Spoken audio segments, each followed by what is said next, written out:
Hello. Hello. I think that should be good. Hopefully. Aw, man. It's all working. This is not a real save. Here, I need to do a few things before I actually start the stream. Because I forgot that I need to set this. What is this game called? There it is. We Love Katamari. That's what it is. Alrighty. There's that. Streams up. Minimize YouTube unless it's currently... Nope, it is not doing anything. Minimize YouTube. Close Steam. Boy howdy. All these things. Welcome to the channel. Thank you, YouTube. That doesn't really matter. Why? No? Oh, yes, continue. That's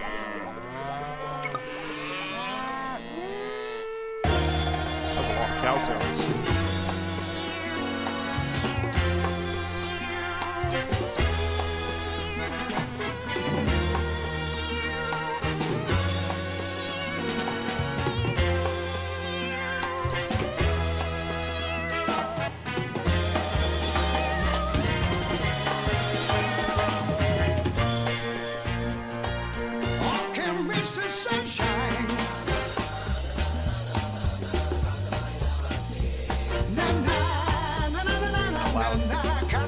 Down a little. Turn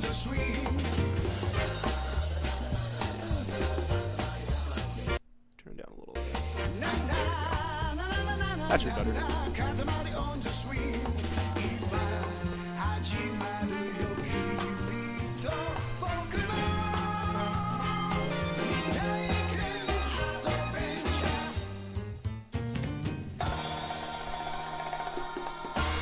Thank you.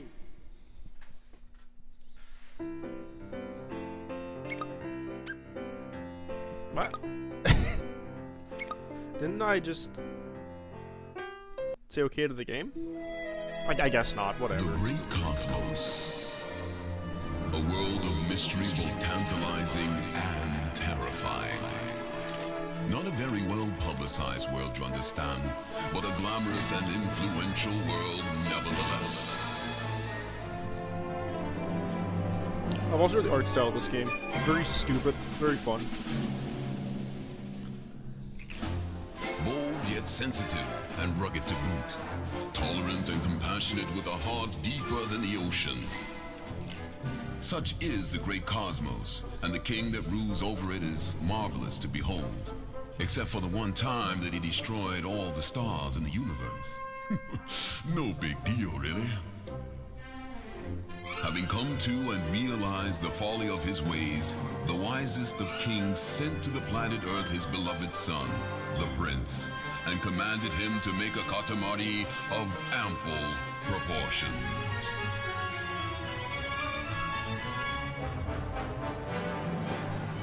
Tossed unceremoniously to earth, the valiant prince rolled the Katamari entrusted to him by the king, rolling up more things than you can count.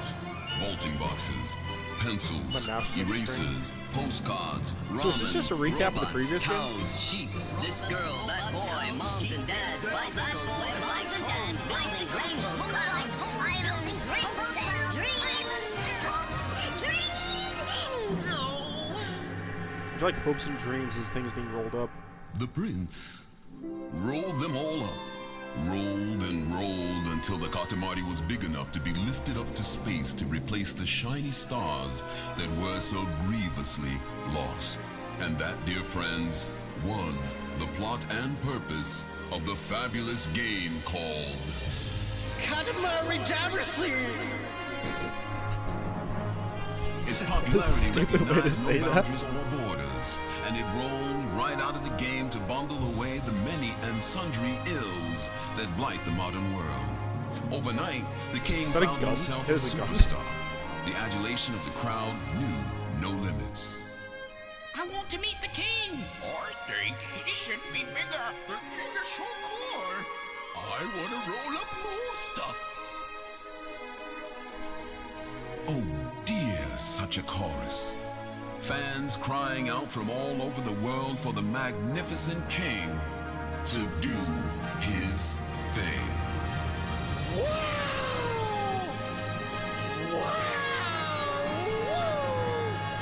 Like how this has subtitles for the wows and woos. It's just wows and woos.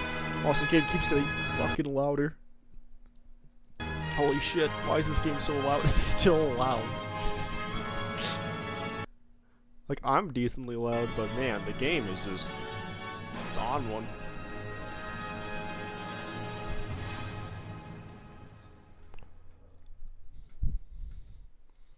This might be the only Katamari I played I didn't actually... maybe I didn't play this one at all. I know there's one I didn't play, and then there's one I never finished. I mean, I guess two I didn't finish if you want to count the one I played. Forgot something. Stars on Earth, looks like Katamari.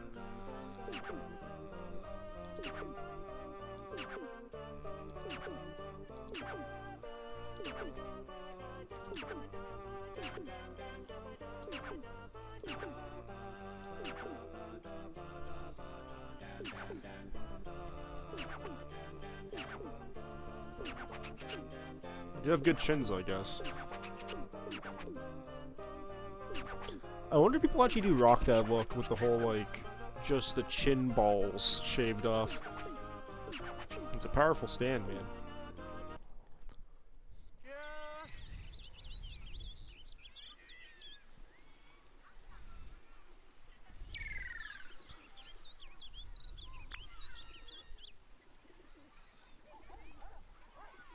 Okay.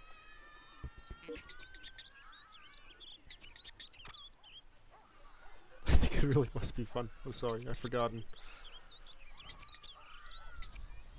Help me remember, please. Yeah, a lot of dialogue at the start of this one.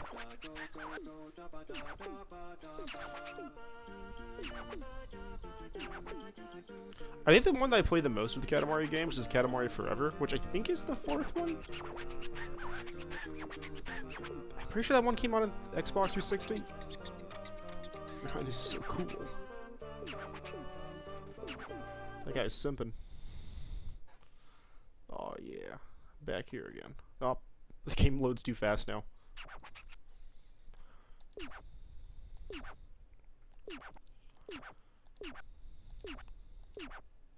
Why roll? Why make it bigger?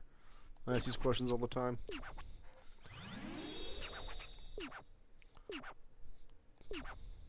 It's bad passive. They said this is the average size? Isn't the average different? Like every single time? Not even like a dick joke. There's this... ah, you have an average. Look, climb over an object.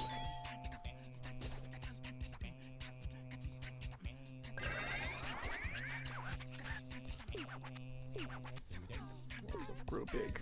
Grow big.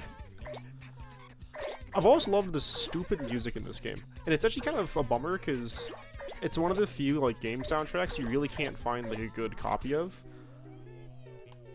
When I ended up, getting a copy of the soundtrack, I just downloaded it from YouTube.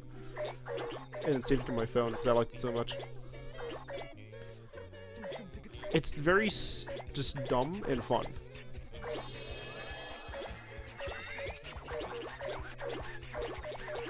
Oh my god, I've grown so big. My mouse is on the screen again. How does this keep happening? Why is my mouse on the screen? Oh, let's put it down there so you can't see it.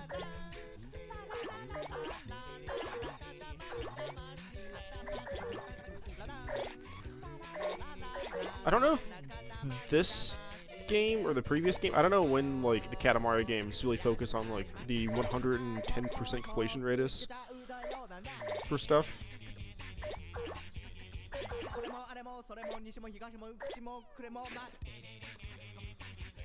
So at some point these games, like, really emphasize you to, like, complete every single thing. Prince View. Why would I need Prince View? Jerk.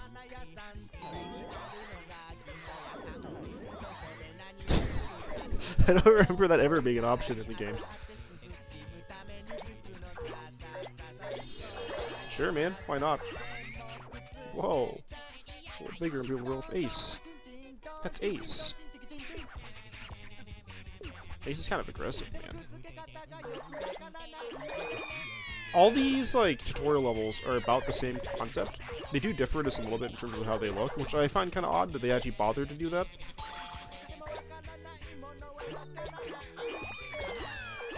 I would have, if I was a developer, been way more lazy with this game and just, like, not made all the levels look different for the tutorials. Fabulous.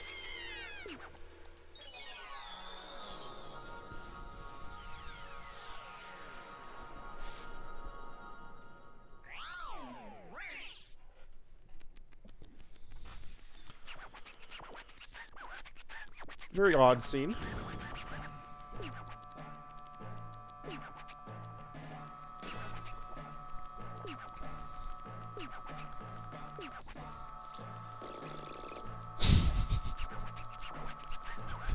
This game has such a weird presentation. Love this, love it. It's one of those things where, like, people always say, like, oh, this is a typical Japanese game. I don't think this is, like, normal for Japan. This is just, like, just a nonsense game.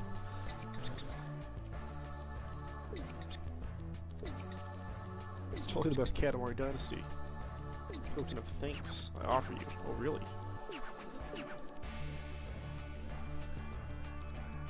Yeah, I don't know if there's actually, like, a reason to do it in this game. I think in the previous games, you could unlock more stuff or something, like getting, like, the perfect, like, size or whatever.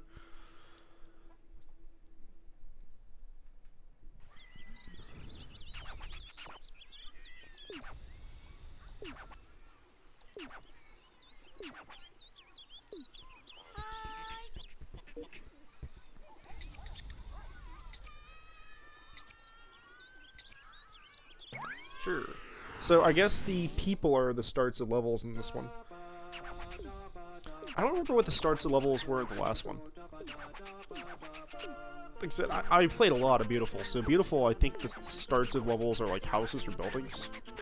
Like on different little like subplanets.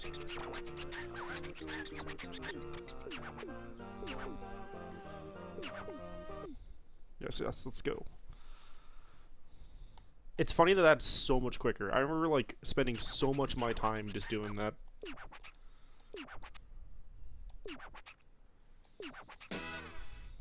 Oh, man. 3 minutes.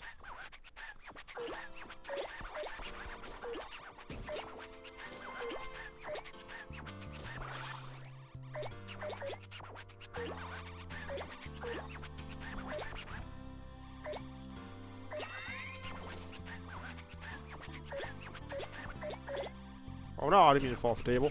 Damn. Misplay.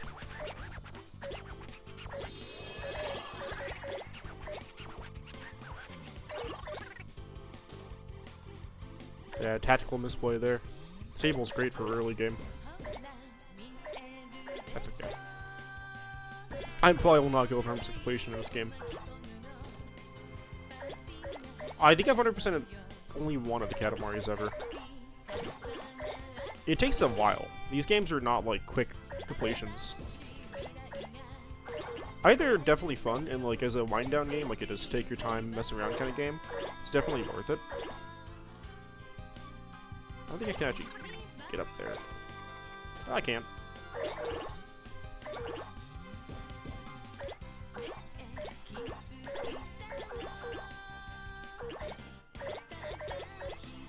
Oh no, I wanted to play a game. Had some extra money. Figure I might as well get this game.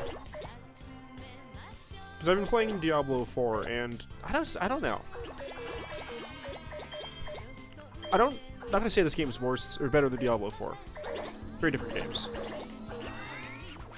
But why'd I go up here again? I know there's something up there. But Diablo 4 is just not hidden very well for me right now. I'm hoping that maybe, like, as it goes on and I play more of it, I'll care more. But as it currently stands, it just isn't hidden in the same way. And it's like, I like Diablo 2 the most of all the Diablos. It is my favorite of those games. But I don't think, like, people are hyping up Diablo 4 as like the return of Diablo in terms of like comparing it to 2 and 3, because a lot of people were sad by 3, which understandable.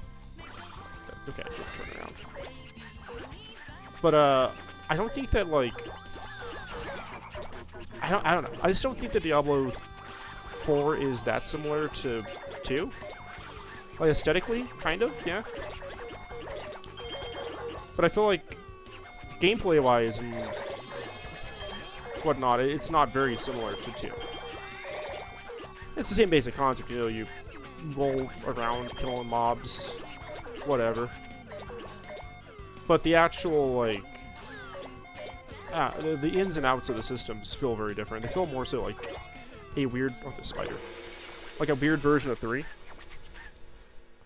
Oh man, big ball. Shall we go home? Sure.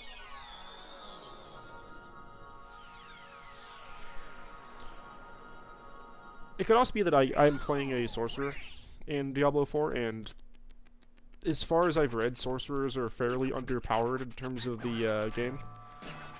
Which, I'm not having a hard time killing stuff, and I really haven't died that much. Just, I would figure I'd be killing stuff a lot faster. I like that guy. That guy's energy is pretty good.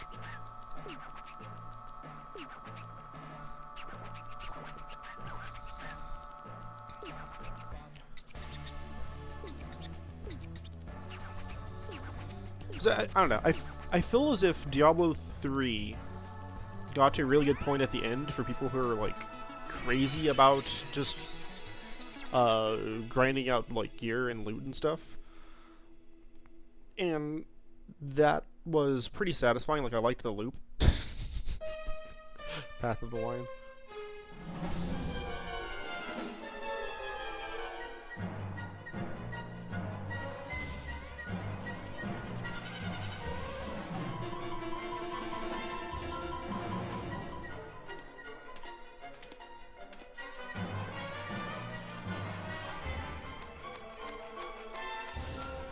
Pretty intense.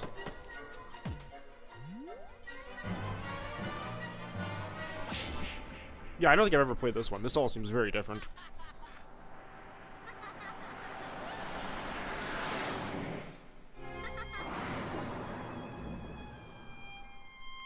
There's a tag on the back of my shorts that's really making me sad.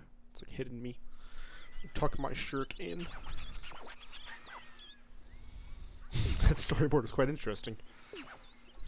The music, storyboard. It's a fantastic movie. But with Diablo, Battle mode. I like Diablo quite a bit, like as a game series. Do I have to find these kids?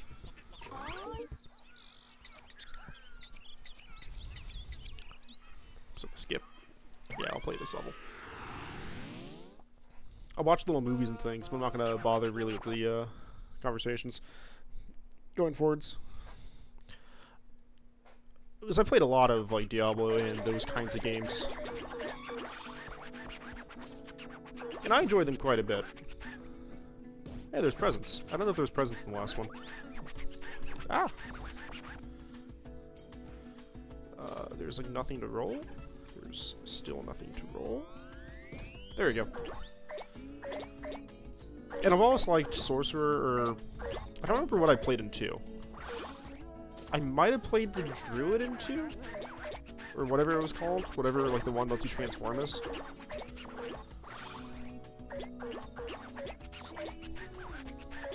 But out of that 3, I played a lot of 3 for the seasons and stuff, because as a big Borderlands guy, I really enjoy just getting loot and grinding out stuff.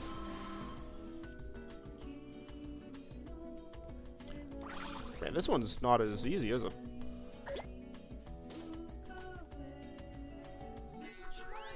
So Diablo kind of hits that for me. I mean, that was the original game. Like, Diablo was the first, like, kind of loot-based game like that, where you just go around and get loot and destroy stuff. So Borderlands really did, like, use that format and just made it a shooter instead. Which I appreciate. I think the shooter is more approachable for most people.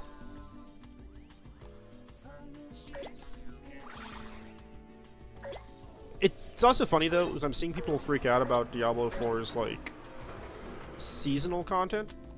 I think it's what they call it. And I don't think people are gonna like it. I don't think people are gonna enjoy the seasonal content. Because the seasonal content is very... what's a nice way of saying it? It's very atypical of most games. In kind of in a bad way. Because I don't mind re-rolling a character to do seasonal content, but I know that a lot of people are probably going to hate that, and I've read a lot of discourse online. I don't know what this last stuff is. Because I've read a lot of discourse online about people saying that they do not like the idea of re-rolling characters. Which I don't blame anyone. I mean, it's not particularly engaging to have to redo the entire game over and over again. I don't know if Diablo 4 has systems like... One more time. No, not one more time. It has systems like Diablo 3 did, where after you beat the game the first time, you can go through and not play the story anymore, but just do like the actual content of the game. I think Diablo 3 called that Adventure Mode. Because Adventure Mode was pretty good. It's really the reason why a lot of farming and stuff was done as fast as it was.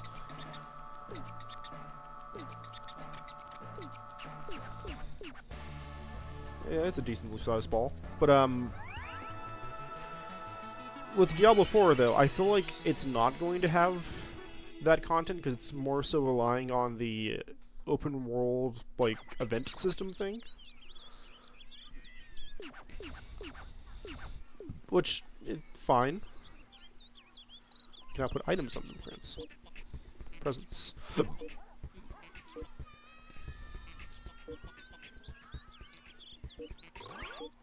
Yeah, which is fine, like... I think the event system isn't awful, but I also feel like how 4 is designed with its events is going to become far more repetitive and far less fun. Because you're going to end up... It'll have like the Destiny 1 effect. I don't know if Destiny 2 ever fixed it. But Destiny 1 had a problem where you would end up just sitting in front of like particular event areas and farming... Oh, this is very different. And farming like the same like 4 pieces of content over and over and over again. Because it was the most like beneficial way to get certain items or abilities. Not abilities, but certain items. And there's some like level of interest to that where like you can commiserate with people, but I feel like commiserating in a game is a horrible concept, and people should just make games fun.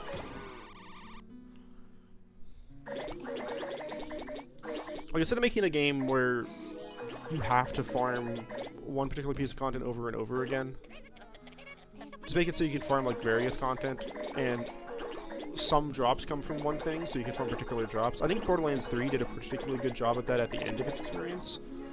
At the beginning, it very much so had the issue of, like, there is no advantage to playing Borderlands 3 any other way besides doing the slaughters.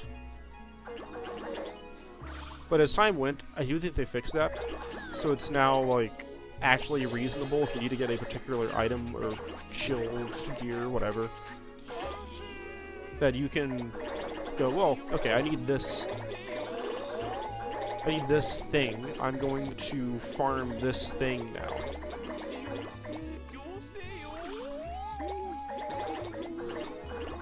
Which is much better than how it launched, to be fair. And maybe I don't know how Diablo 4 works fully, so I can't criticize everything about the game, but just based off what I've played, it seems as if you're going to be spending a lot of time grinding out events and not grinding out bosses or like more fun content. And even the boss fights, I don't think they're as, not fun, but they're definitely, like, more annoying. They don't feel as, like, big and grandiose, which I haven't beaten Diablo 4 yet, so maybe some of the endgame bosses are, like, big and grandiose. Which I feel like boss fights have always been hard in all video games, because making a compelling and interesting boss fight within the game's mechanics, it's difficult.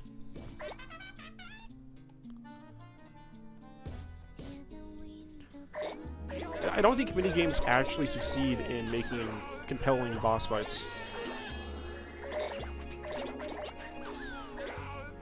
I feel like the Souls games, like FromSoft games, typically have pretty good boss fights. There's always like 3-ish bad fights in every Souls game. Like, bosses that are just not fun or engaging.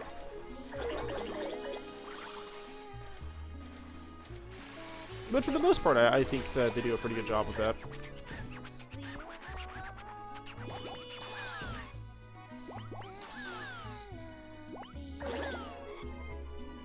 Running out of flowers to get.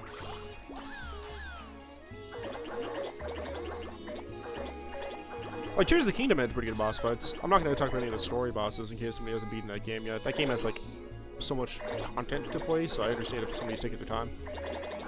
I mean, my roommate has not beaten that game yet, and he's played probably 100 hours. But, like, out of the core bosses in that game, I think only one of them is actually not fun. Which is pretty impressive. Most of the time I play games, I typically think most bosses are not particularly fun to fight.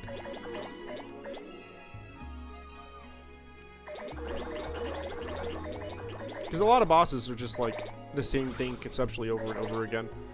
You just have to learn when to like dodge or avoid their attacks, and the actual gimmicks aren't super engaging.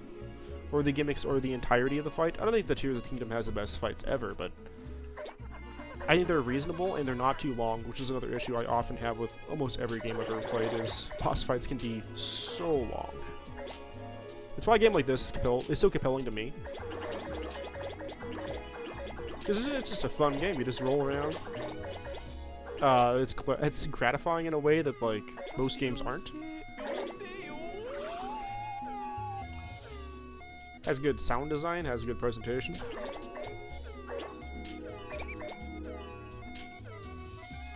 But, I don't know. Maybe I'm just being harsh on Diablo 4. Maybe I'll like it more as I play it.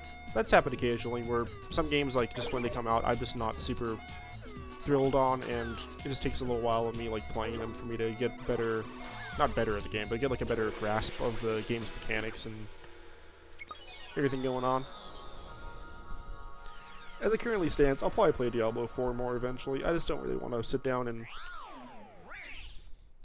like actually try to progress through the story and stuff. Sometimes playing the game with a like hard-coded story can be kind of exhausting. Like a game like this has a hard-coded story, but it's in a different way because the actual focus of this game is the gameplay. Like early game, you're spending a lot of time in this dialogue scene and like talking to people, but as the game goes on, you're going to be spending more and more of your time just playing the game, which is really what I want from a game, is to play them. Like, I can sit down and watch, like, a movie or a show or something. Oh man, another movie. But sometimes I just want to play a game. And actually, like, play a game. And I think it's also why a lot of AAA games, or, like, particularly the Sony games, just aren't compelling to me.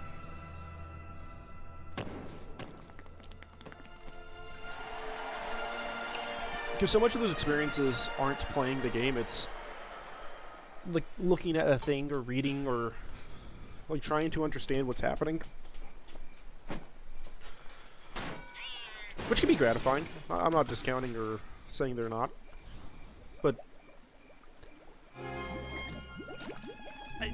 if I wanted to like experience a breathtaking story, I'd probably read a book, and if I wanted to sit down and relax and watch something, I'd just watch something.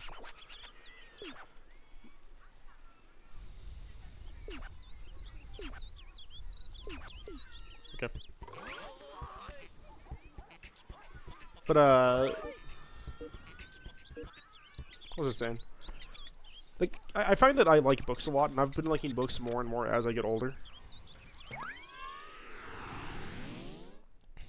I think that school's really screwed up with with literacy in America, at least. Maybe it's like a global thing that's an issue. Because if a school just explained how, like, actually fun books are, and didn't just make us read, like, the exact same books over and over again, or, like, read, like, the curriculum's books. So I think one of the major issues with how America does their, like, education system is that we are all forced to read the exact same curriculum of books. So it's all stuff like, I don't know, what's a good one? Tom Sawyer? Which, like, Tom Sawyer isn't a bad story. It definitely, to me, feels a little dated. Like, I don't think Tom Sawyer is particularly engaging as a narrative.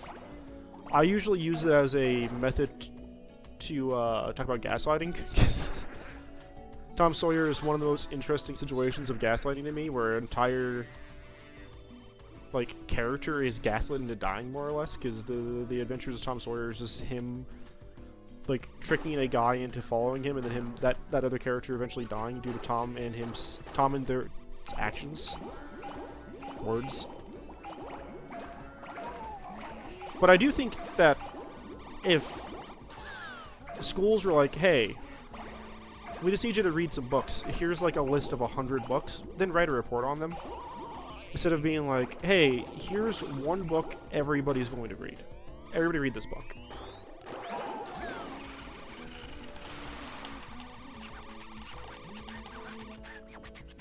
I do not know what just happened there.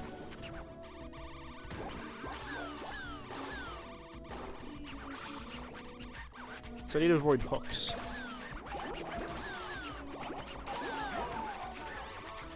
But, yeah, it's like, I like books a lot now. I spend a lot of my time reading or listening to books. I didn't think I'd actually like listening to books as much as I do, but what got me into that was podcasts. I listened to a lot of podcasts, and eventually I was like, you know what? I don't like how all these podcasts have the same issue, which is, like, you listen to the podcast, you're having a good time, and then there's like 1,000 ads, or they tend to like separate away from the content they're discussing. Like if it's a history podcast, it might like go off on a tangent with something else that isn't history related, which I can understand if it's a interesting person. Like the only podcast I listen to that's a themed podcast that goes on tangents is the Always Sunny podcast. Because that podcast, while it is like themed around the Always Sunny show, I feel like the actors are just interesting enough people to just hear them talk. Like you can just listen to those dudes like discuss their weird life stories, and they're such peculiar people. Oh, I like them. They're good.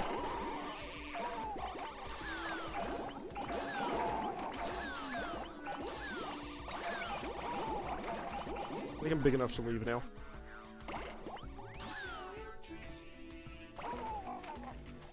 I'll go this way. Like, another podcast I really like, because it's that thing I just said where like podcasts go on tangents. This one does not do that usually.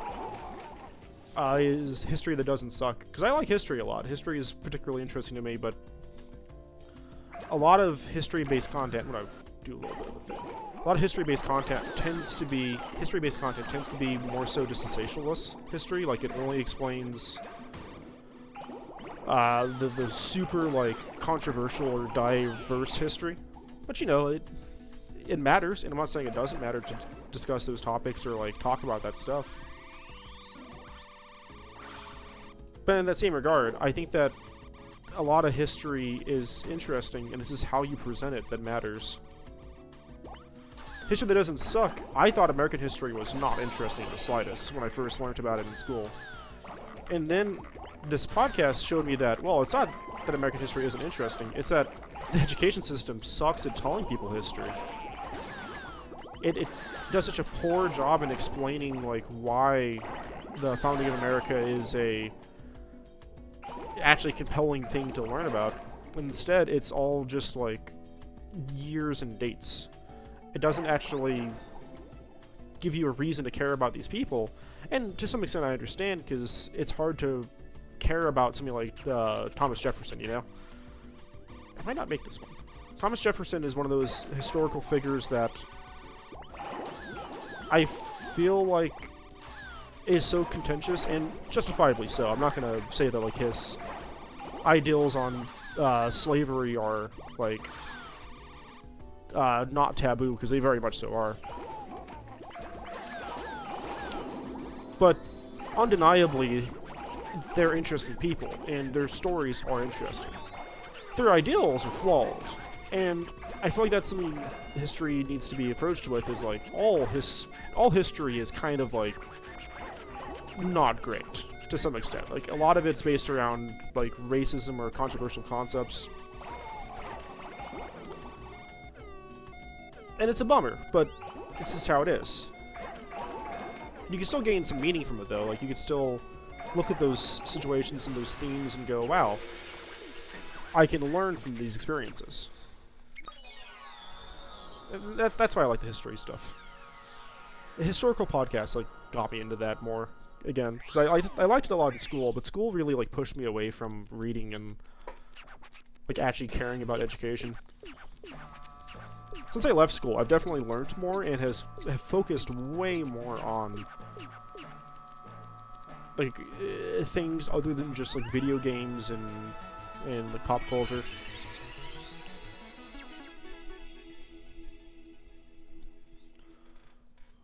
Ugh. Which is a bummer, because I feel as if that's fine. I'll play whatever songs. I feel like if schools across the board would just emphasize people actually learning practical skills and things that are interesting, then a greater majority of all societies, not just America, would have a much more functioning like working class.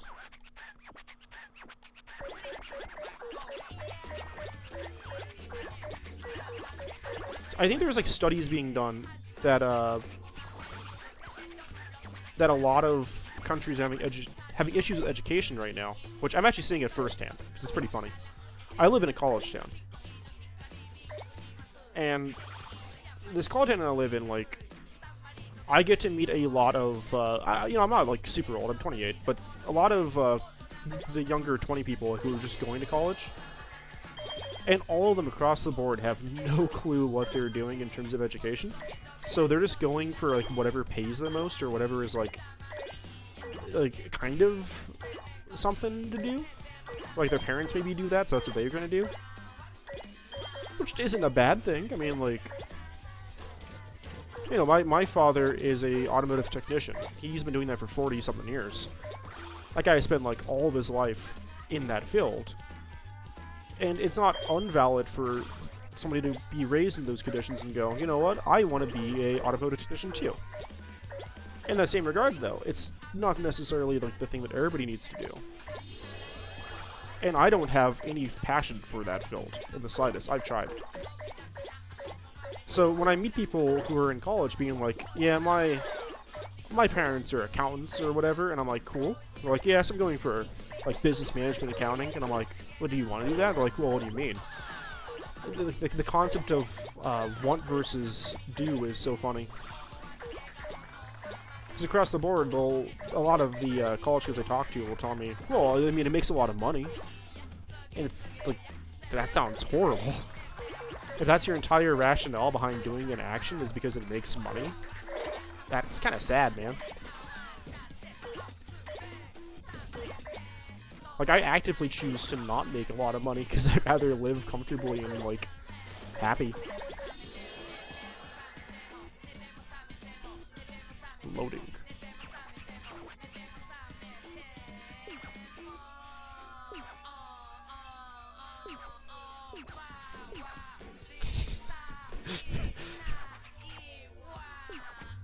Okay, so this is explaining the mechanic of, like, gateways.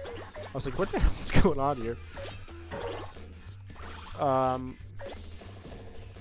But that, yeah, like, I don't ever want to... Can I get up this? No. I don't ever want to, like, do a job just because it makes a lot of money. That to me is a horrible concept. Like, if you're not enjoying yourself, if you're not having, like, some amount of enjoyment, not like fun, not all jobs are fun, and not all jobs should be fun, honestly. But, you know, if you're not, like, pleased with your job in your current field, then why even do it? You don't have to make it so, like, your life is miserable outside of your, or inside your profession. You can do an interesting and, like, engaging profession and have a fun life.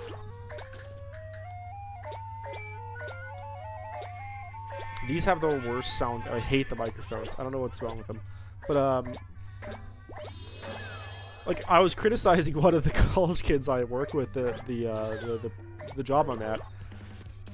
And I'm very harsh when it comes to this kind of stuff for people, because I think it's goofy. But, because I was asking, like, what does this guy want to do for his profession? And he was like, I don't know. And then I asked another person who knows him, hey, what is that guy going to school for? And they're like, oh, you know, like, philosophy. And I was like, so does he want to become, like, a philosophy major? Like, does he want to, like, teach philosophy or, like, do that as, like, an occupation? I'm not sure, like, how you can do that as an occupation now. And they're like, no, he just wanted an easy field to go to. And I was like, cool, so that guy just wants to spend, like, $50,000 and, like, 5 years of his life getting a degree just because he wants to have a degree? Is that really a beneficial maneuver to do in your life?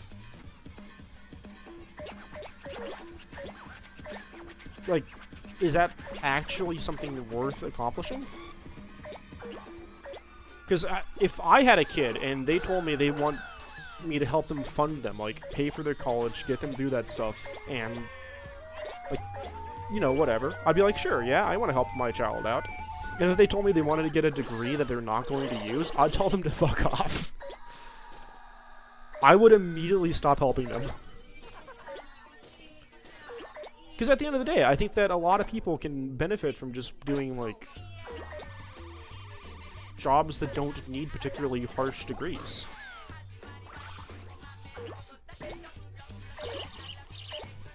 Like, I think it's in South Korea right now, where a lot of people are jobless because they don't want to, like, work outside of their professions, but they chose to go into, like, doctorates and, like, master degrees and stuff. And now they just live at home because they don't want to get, like, a normal, quote-unquote, normal job. And they don't want to, like, waste their education they got, understandably. But they went for a job with very little, not very little, Phil, a job with too much competition. It's like, I initially thought I'd go into graphic design when I was younger. And the thing that, like, got me out of that mindset, I want this present so bad. The thing that got me out of that mindset of, like, I should do graphic design as a job was how competitive the field is. When I, like, talk to graphic designers, they're like, oh yeah, no, we make, like, you know, whatever, $200 a day, usually. Sometimes, like, a couple thousand if it's, like, if a particularly competitive market, or not market, sorry, particularly competitive job, they might pay out higher amounts. They might want things faster or whatever. But there's also days where they make no money because they get paid by commission, not by hourly. I guess it is hourly, but they get paid per job. So if there's no jobs to do, then there's no money to be made. Which, just realistically, that sounds like a horrible way to live your life to me. I'd rather have a steady income that's comfortable than have a high income that's situational.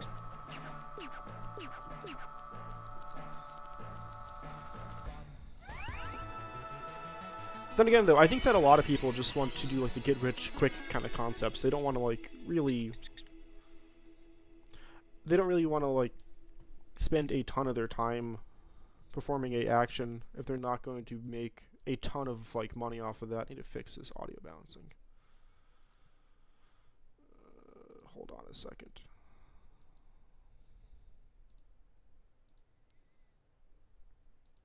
Why can't I get to... Here it is.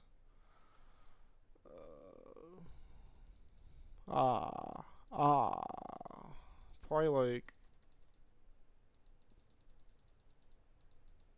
there. That's probably better. Yeah, maybe it's not. I think I got a little bit too loud there, so I'm trying to turn it down. There we go. I don't know. Look, I had a conversation with one of the college kids recently who he was very well off in terms of his family's like money. His parents aren't like super rich, I don't imagine. He didn't specify that, but they never like hurt for money. There was never like a need for. This got real intense real quick. I like this overall. But his family came from money, so when he was born and raised, he never really needed to worry about like the cost of stuff or whatever. So now that he's in school and his parents aren't helping him necessarily with every single thing he's doing, he's struggling financially. He's struggling to balance the luxuries of life with actually living life. Like, he wants to go out and like party and hang out with his friends and like get food and do things. Close.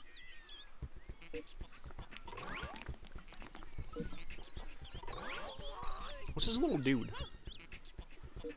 Woof. And he was discussing with me because he was like, yeah, you didn't have the greatest life ever, which I didn't. My family does not come from money, not in the slightest. A greater majority of my family were like criminals or like drug addicts. Go for the sun. Roll the entire earth up into the sun. Good luck. Oh, I'm playing. This is the game right now. Interesting.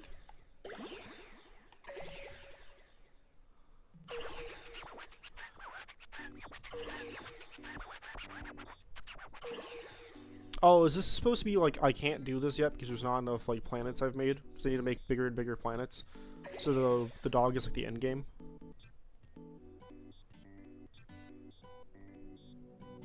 But no, he was talking to me and he was like, "Hey, how do you live life?" And I was like, "What do you mean?" He was like, "Do you live like comfortably?" And I was like, "Yeah." I was like, "How do you do it?"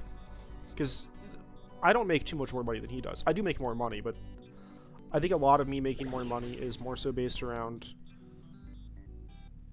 not me making more. I think a lot of me living more comfortably than he does is more so based around the concept that I don't spend as much and I can ration my money and supplies better. I don't think this is gonna work.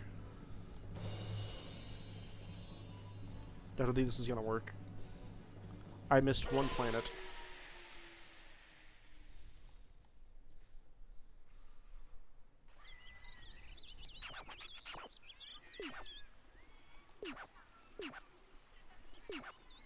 Yeah, I assume that was the point of that. Oh, they're the multiplayer dude.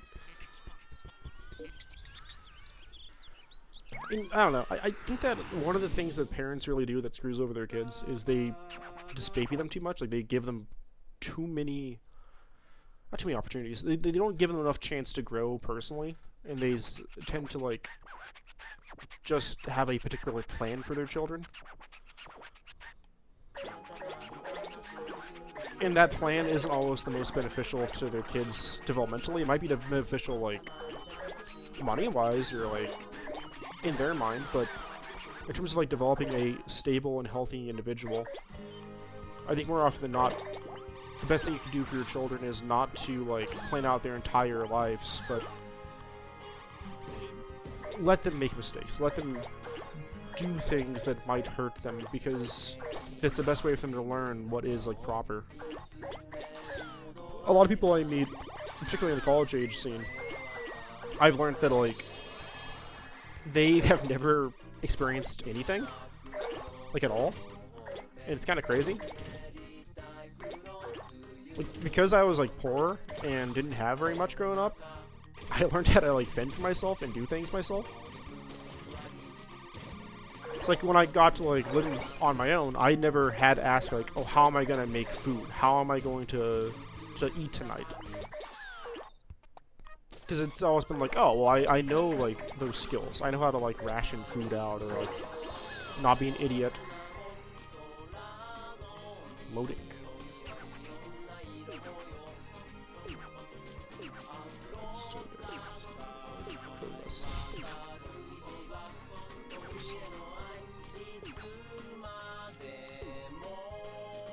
But, yeah, I don't know. So I talked to a lot of, like, younger people who are, like, early 20s, and they struggle a lot. I mean, a lot with their lives conceptually. And it's kind of crazy, because I would figure there's enough resources and material out there for people to, like, learn and advance much faster than I was allowed to. Because when I grew up, the internet was not nearly as accessible and diverse as it is right now. But I guess maybe the problem with the internet currently in its incarnation is that, well, it's very accessible and very diverse. It's also super full of lies and cheats. Like, far too often I think that people just want to do like the get rich quick, like, no effort, all reward systems. And those just aren't gratifying and don't actually, like, do very much for people. Like, you might get an action out of it, but you're not going to feel good doing it. I'm stuck. It's like cheating in a video game. You're never going to feel gratified by just booting up a game, installing a bunch of mods, or like typing in a cheat code for the 2 games that still have that system. But if you actually spend the time, like, getting to that point where you can beat the game and do well, you're going to feel a lot better about yourself and your experience. Fine child, or pigeon, I'm not sure what hit me.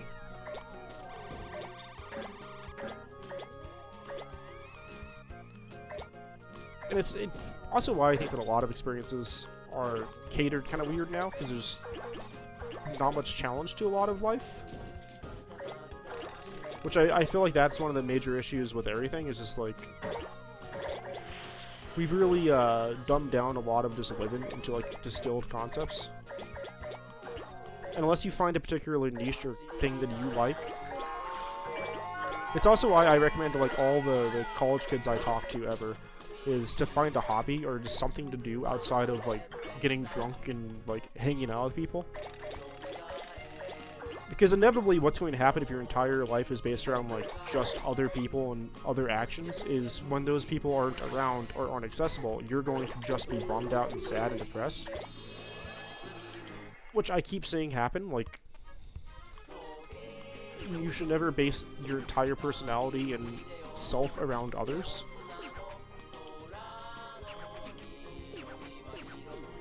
Yeah, I know, I can go that way now.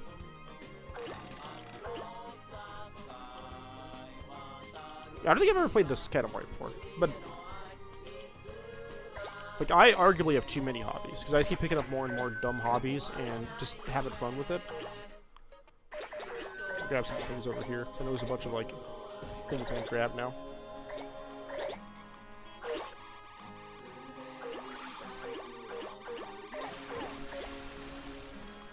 But I feel like having too many hobbies and like knowing a bunch about how to fend for myself and whatnot has been fairly beneficial.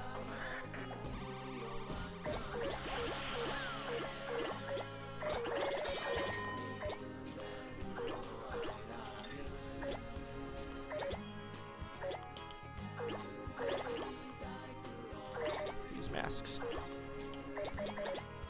Because it is a bummer, man, to meet somebody who's like, yeah, I've never made food before and I'm 24, and I'm like, what do you mean? You've only ever eaten out or whatever? And you know, like, I eat out a decent amount because I'm lazy. And I work in a kitchen, so like, most of my time I get home, I don't want to make food. I've been making food all day. Like, I just want to sit down and relax. Kitten's mad. But if I was like out of money, I would definitely just make food, or like, you know, if I didn't want to spend a lot of money that day. Like right now, I don't have the highest amount of money. I'm not poor. Like I got some cash in my account, but I'll probably eat out less for the next 2 weeks. Because I don't really have the funds to do that.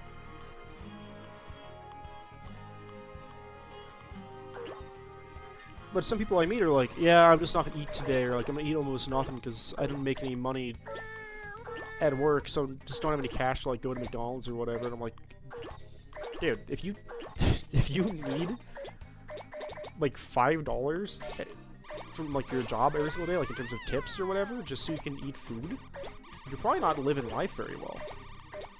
Not because like you're eating just McDonald's, it's like you're relying on like daily income to live your life. How is that even happening? How do you have no money whatsoever?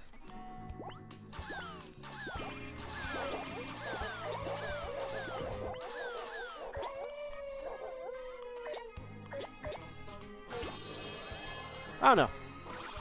A lot of, like, the world is very odd to me for that kind of stuff, where I just meet a lot of people, and hearing their experiences and stories are super interesting, because it's so different from what I went through. Like, growing up with a father who was into definitely more illicit substances, it helped me a lot, because it then meant that, like, I just skipped a greater majority of that pain and punishment of, like, being like, oh, dude, what is coke like? What is this drug like? What is this experience like? Instead, I was, like, done messing around with things when I got out of high school. So I did enough partying and hanging out and had enough experiences. My dad was very vocal about his times. Like, I remember being, I think it was 13 or 14, and my father explained to me how he was a wanted felon for a little bit. You know, maybe that's not the best thing to do for a child, is to explain that they're a wanted felon. But I think that he was able to convey that that wasn't cool, even though he did tell the story, and definitely in a way that romanticized it a bit more than it probably should have. And I was mature enough to look at that story and go, well, I probably shouldn't aspire to be like this. My takeaway should probably be that I shouldn't try to become a wanted felon. And that's what I did. I tried not to become a wanted felon.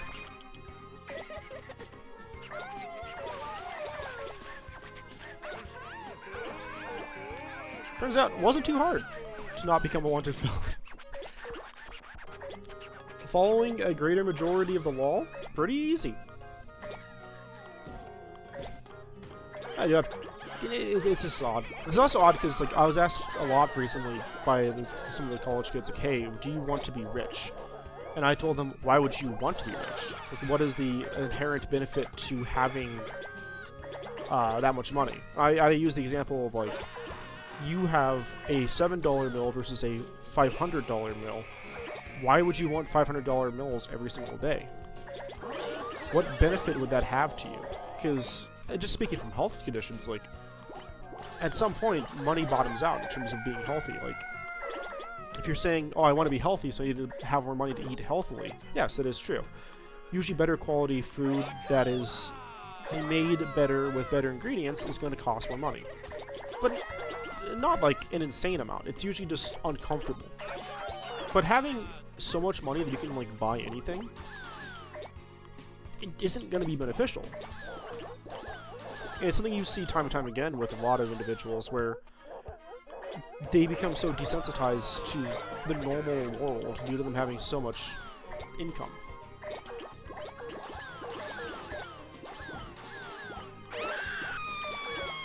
It's also funny because that's, like, a lot of what movies and, like, things tell you.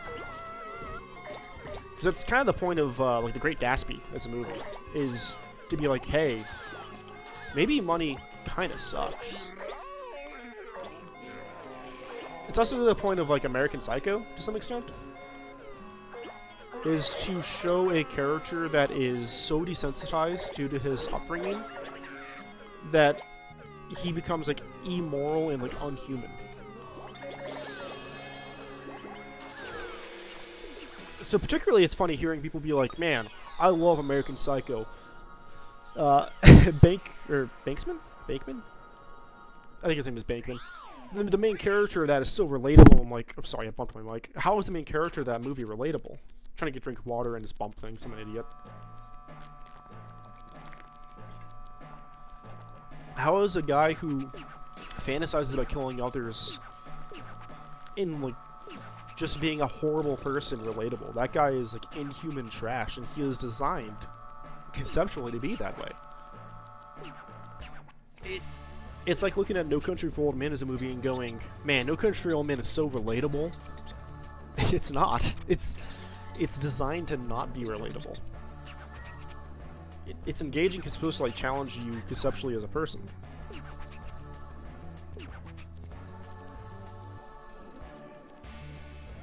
That's what I assume they're made to challenge you as a person. It's like BoJack Horseman. BoJack Horseman as a character is not relatable. He should not be like a person you aspire to be. Him being relatable should be like a wake-up call for you to be like, oh, I might be in a bit of a sticky situation because I'm relating too much to this monster BoJack.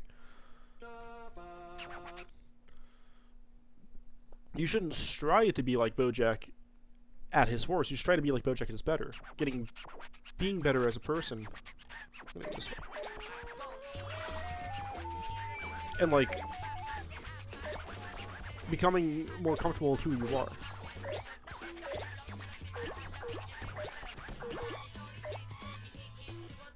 Oh, I can't grab that. Maybe grab it now.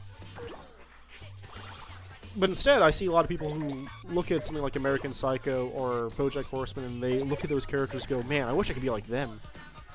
And I really have to question, like, what they're saying.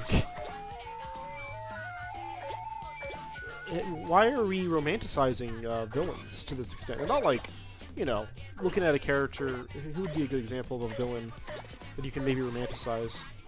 I can't even think of one right now, but I'm sure there's plenty of examples of, like, characters who are villains because they just belong on the wrong side of the story. But their actions aren't inherently evil, but due to them not being the focus, they are evil. That's my turn. Like, Handsome Jack is kind of like that for Borderlands 2, where, like, he isn't inherently a bad guy at first, but he very much so, like, does horrific things with the justification that he's trying his best to do what he thinks is right. But his concept of morality is so flawed. And maybe that's kind of like the point I'm trying to make of, like, I don't know why people have such a hard time understanding that. I didn't want to leave. I want to go back in here. Oh man, rolling on these tests is gonna be hard.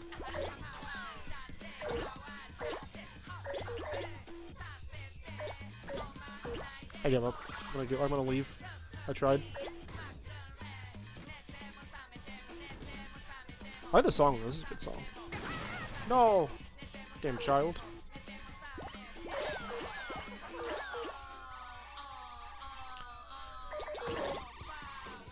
Jerk. But, like, it's weird to me to have these conversations with people. Because I'll see people, like, discussing Andrew Tate as an individual, and I think Andrew Tate is a bad person. But I'm not going to say, like, he has no good points. I'm also not going to say that, like, having a good point makes you a good person. Because if you use that argument for, like, oh, they have some good points, though, then you're also justifying why, like, Hitler isn't a bad guy either, which isn't a thing you should really do. How am I back in this room? Like, saying, like, Andrew Tate has good points is goofy to me, because everybody has good points. Anybody has. Children have good points. Doesn't mean that children are always right now, because they honestly have no clue what's going on around them, usually. I'm, like, stuck in this hallway from getting hit by things. But, anybody can make a good point or, like, say something that's comprehensible. But it's difficult to be, like, universally good at a moral level. And almost nobody is. Oh, baby. And a lot of that comes down to, like, morality is such a perspective game. Like, it's more so based around, like, how do you perceive the world and what do you perceive. I'm sure to Andrew Tate, he perceives himself as a good person. And just for me, I can't understand why he would do or say the things he does. Well, up on this desk. Whatever, I'm leaving.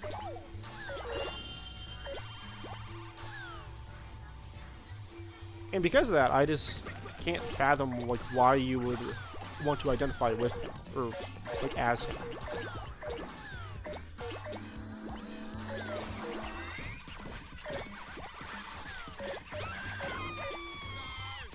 I think anybody who, like, preaches hurting others or, like, using others because you can take advantage of the situation or take advantage of them,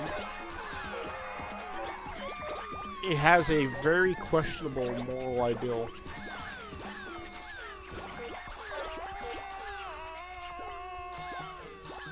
And you really progress fast once you get to 150.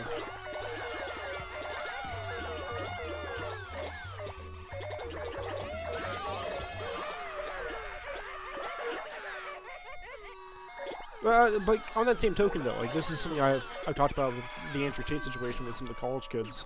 Because some people love him, some people hate him. People that hate him are saying, like, I hope he goes to jail, like, I hope he gets caught. And it's, like, why would you hope for that, though? Because if you want him to get caught on his charges for, like, trafficking people and abusing women, then you're hoping that there is a victim? I get your mentality of wanting somebody who is dubious to be punished, but to hope that there is a situation in which people are hurt so that somebody can be punished, that to me is just as morally corrupt as doing the actions.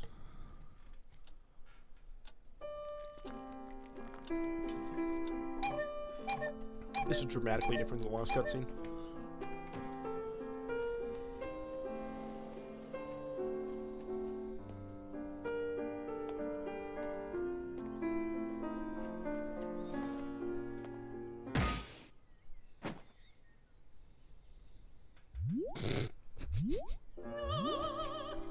What a stupid cutscene.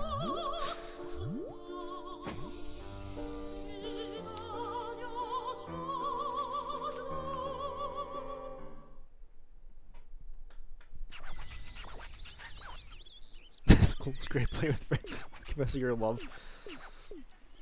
Stupid cutscene. That's why this game is fun.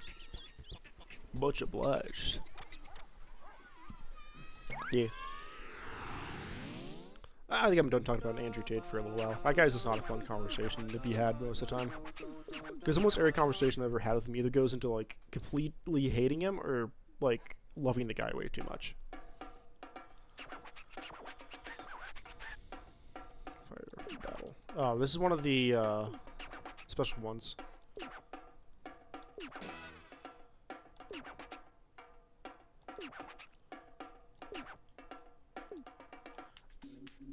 Yeah, this is one of the weird ones. It's like only food. Oh man, QP. Dude, QP is so good. That's the little, like, weird looking bottle I got at the start of the level. That stuff is like Asian. I don't know if it particularly is Japanese, but I know it's at least Asian. It's Asian mayo. And I don't really know why or how it's different. I just know that it tastes better and I prefer it. I'm not, like, huge into mayo. I typically don't think mayo is a very good, like, condiment. I think it's good as an additive, which I think most condiments are good as additives. Like, they're, like, not the main focus of the meal. And at least in America, I need to turn this way. At least in America, I've met a lot of people who are like, dude, I could just eat mayo, and it's like, man, you're just eating oil and egg. That's not healthy. You should stop that. Even at that, like, I don't find the taste of mayo to be particularly amazing. It's like, okay.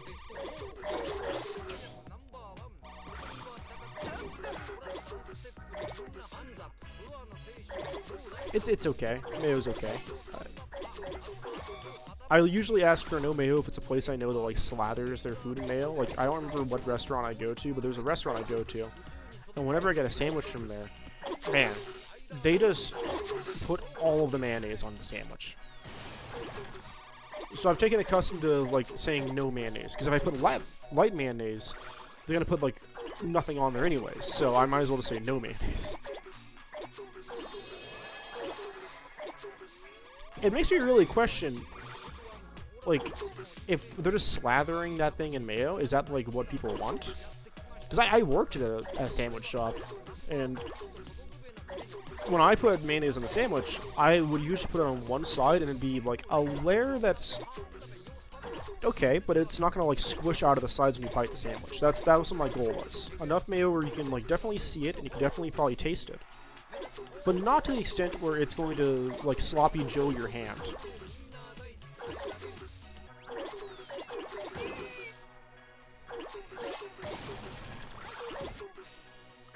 And if I ever got an order that was, like, light mayo, I would put on a thin layer where you could barely see it was on the sandwich.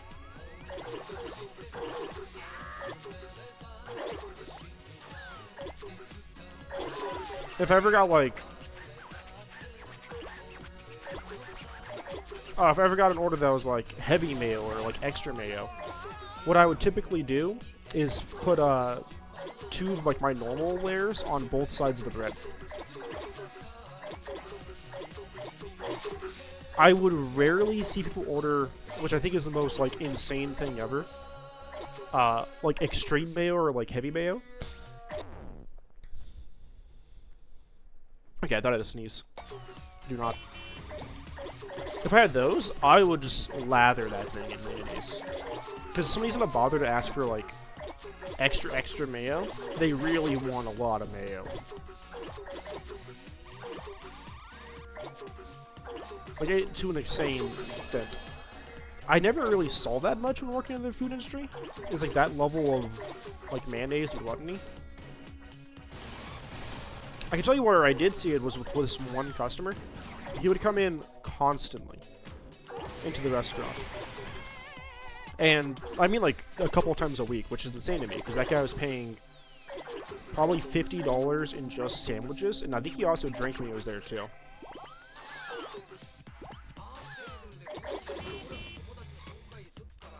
But, that guy would come in, and his order would be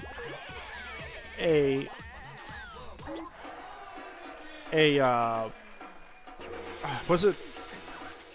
I can't recall if it was our house sandwich that was 3 meats, or 4 meats and 2 cheeses, or if it was another one of our house sandwiches that was avocado, turkey, and bacon.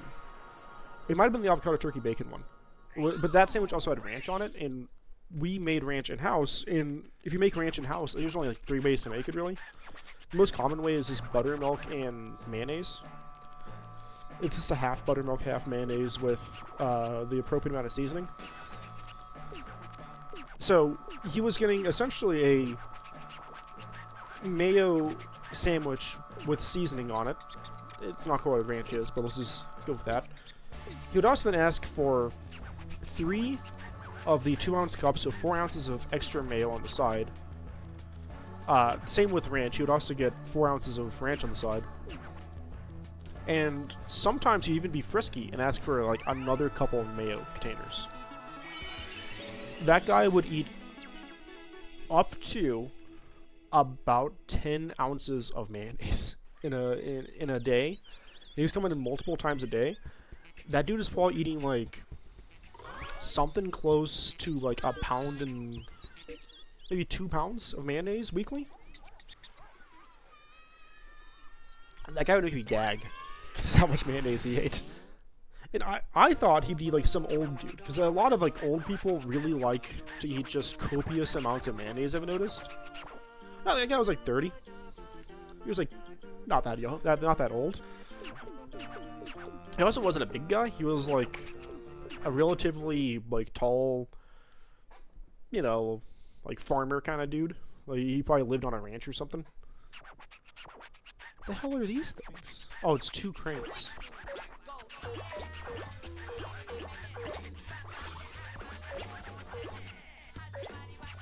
But, That guy, man, that guy, he really liked mayonnaise.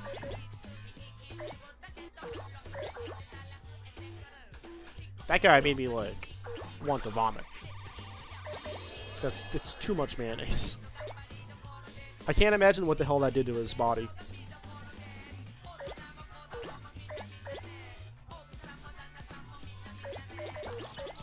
He did eventually just stop coming in, so maybe he, like, died. Or he got, like, so much cholesterol problems from eating so much mayonnaise, he just couldn't keep doing it. Those are the kind of guys, and I always talk to them and hear about this, where they're like, man, I used to eat, like, a steak a week, tons of, like, sandwiches, and just, you know, tons of, like, meats and stuff, a lot of food, and it was all high-calorie food. They never specified that. And then the doctor told me I need to stop doing that. Man, that stuff's bogus. It's like, oh man, you ate just like, just all high-calorie food constantly, and now you have like diabetes or whatever, and you're upset about it. You could just eat like a normal person. Eat like a normal amount of food. Is this one of those weird levels where you can just stop it like at any point you want? I can't imagine eating only, like, high-calorie food. Because, real talk, veggies kind of sick. Another thing I think that, like, overall, people should stop doing to their children is letting their kids, like, just eat whatever they want. Because kids are only eat, like, sugar and trash. And, you know, sugar and trash can be tasty. I'm not denying that. What I am saying is, if I was shown the world of veggies much earlier as a child, I maybe would have eaten way better. Why am I stuck? Why can't I? Okay, there it goes. Like, the first time I had asparagus, I think I was 15 or 16. Blew my mind. I was like, whoa, what is this complex, crazy flavor?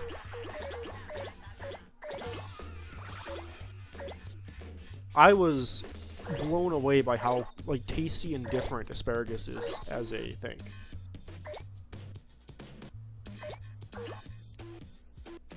And then after that, I ended up eating a lot more, like, veggies on a very regular basis, because I was so thrilled about finding asparagus.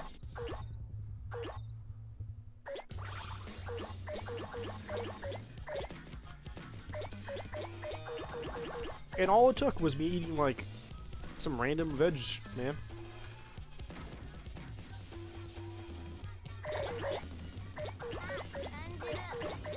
It's why I criticize a lot of parents who are like, oh, my kid only wants to eat pizza. It's like, I get that, but also maybe your child just needs to experience the world around them a little bit.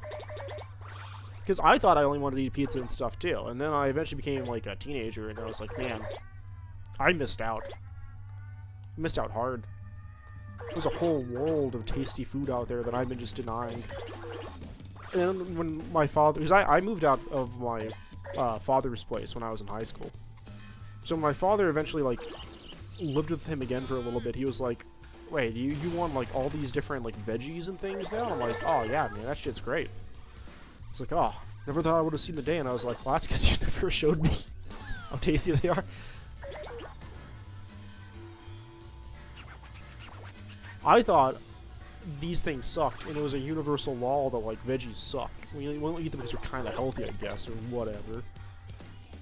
So to be proven so wrong, it was honestly refreshing. Great stuff. Because, like, nowadays, I've gone to restaurants, and I'll get, like, I don't know, rarely I'll get a steak. When I do get a steak, if they have an option for, like, veggies, I'll usually go with, like, a whatever veggie they got, like a hefty plate of it, though. Sometimes even ask for, like, extra veggies. There's been times where I'll go to a restaurant and just eat the veggies. Like, I'll barely even touch the steak, because the steak's, like, so, whatever, mid-tier. Like, steaks are easy to mess up. It's really easy to, like, make a bad steak. It's really easy to make, like, a subpar steak, in my opinion. But messing up a veggie, that's a lot harder, man. Most veggies are fine with, like, just a little bit of oil or butter or whatever. Sauteed, fried, doesn't matter. They have such a unique flavor, and as long as they're fresh, like not rotting, you know, they're gonna taste good. And they're gonna taste more consistently good in my mind than most cuts of meat are. I think more meats are like hit or miss than those veggies.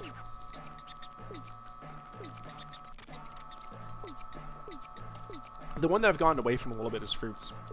I don't know why, but I'm not a big fan of fruits nowadays. I just need to probably eat them more and like figure out which ones I like now. I ate a decent amount of fruits as a kid, but just for some reason I just don't like them as much now. I remember eating like pineapple a few years back and being like, this isn't as good for some reason. I'm gonna walk away for a second while this plays.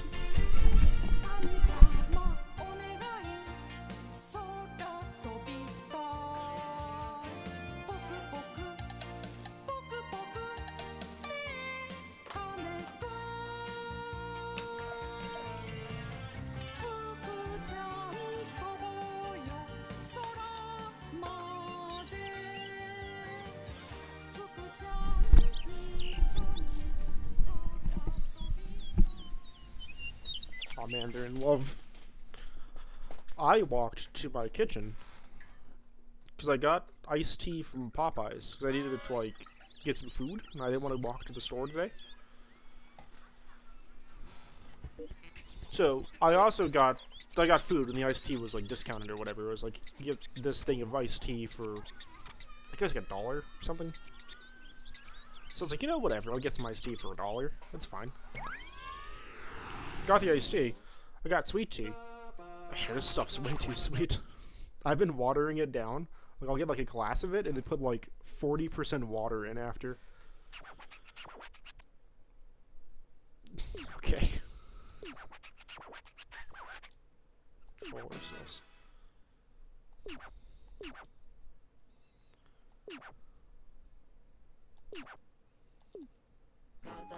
Oh, it's Hansel and Gretel, but instead I'm going to roll up the children once I get big. God, that was fast. Holy shit. I've never played this Katamari, then. I must have only played the first one, and then the last one.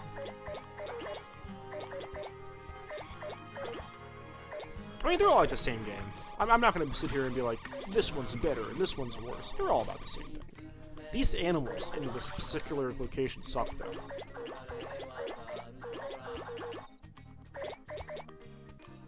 I'm trying to avoid this horse.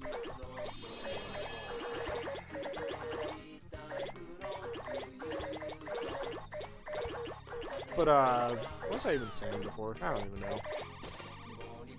Wait, witch? Hey, this witch is on me.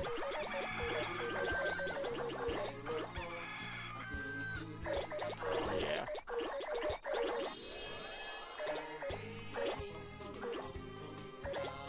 Fucking pick these up. I want to see like a speedrun of this game, or like of like the Katamari games. I'm assuming that has to be crazy, right?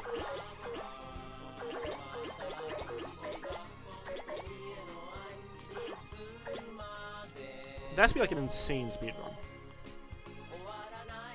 How big is this area? Because this game definitely does have pathing. Like, I had to learn some pathing for Beautiful Katamari, because in Beautiful Katamari, there's particular levels where you have to, like, progress very, very precisely to get higher percentages. I'm sure this game is the same way, too. As far as I know, Beautiful Katamari has some of the biggest scope of the games. So, like, the actual skill of the things you pick up is very large.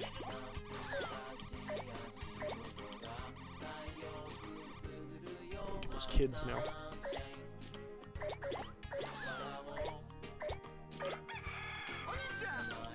Oh no, I'm not big enough.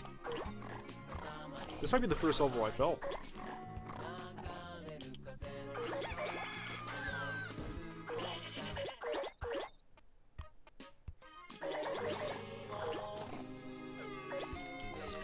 Yeah, I think I'm gonna fill this one. How big do I need to be, I wonder?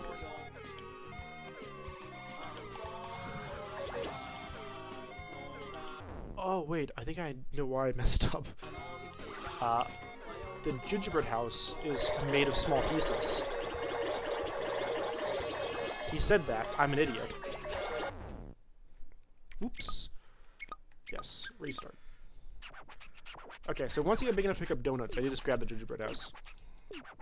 Easy, I'm a dummy. Also, I'm gonna go the other direction. I'm hoping that the horse spawns more so on the start of the left pass. And if I can just speed through these, it'll be a lot easier.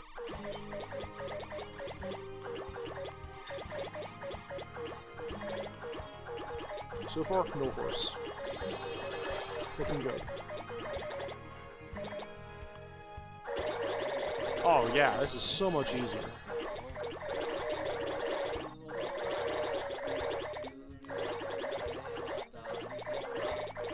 This is gratifying. I love this about this game, is how gratifying the actual like, destruction of stuff is. Stuff. I cannot see. This house is in the way.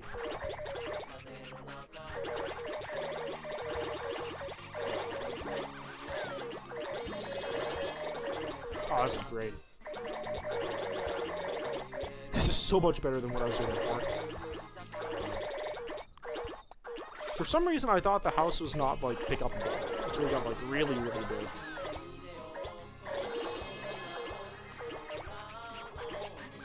Come on, turn. There you go.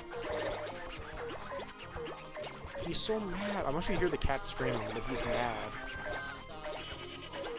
I want to wait until later in the day to give him his wet food. For no particular reason other than just, like, I don't want him to be mad later. I'm trying to sleep. He's gonna be mad regardless. Like, if I give him food now, or if I give him food in like a couple hours from now, he's gonna be mad. Can I go up here? No.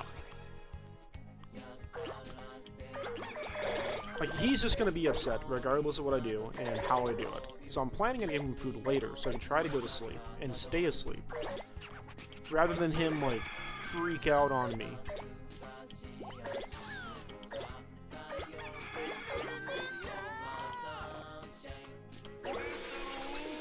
Way easier. Not good.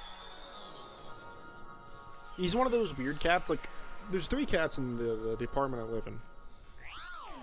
2 of the cats are on my bed sleeping. They're just chilling. They're just hanging out. The 3rd cat is in the kitchen screaming because his food bowl is only half full. He hasn't been getting wet food today.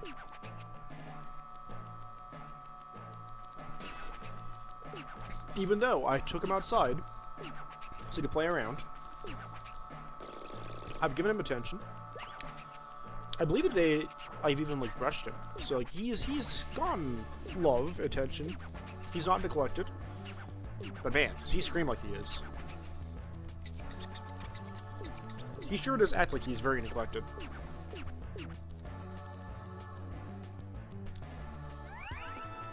I know that they're not hungry because the other 2 cats are sleeping. If all the cats are screaming, I know they need something. Like, their litter's like full, or they need food or water. But, I mean, they're cats. As long as you just kind of keep up on their 3 things they need, they typically don't really, like, ever bother you. Pretty sure I've only missed 1 Katamari cousin and, like, 1 present, maybe? That's why cats are pretty sick. Because they just kind of, like, keep to themselves and do whatever.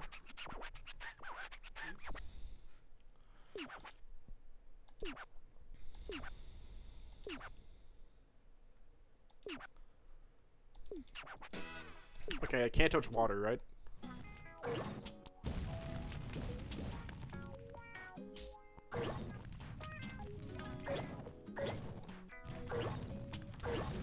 I'm pretty sure that that's what this challenge is. I can't, like, go in the water. This kind of exists in Beautiful Katamari, but there's, I think, 2 versions of this, where one is you can't go in the water, or you'll, like, go out, or you can only get things on fire or whatever. And the other is, only get cold things, I believe.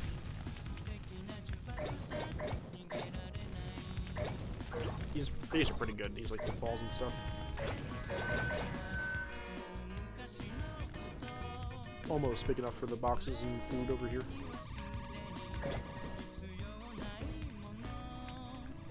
Ah, the wood's gonna be a big get.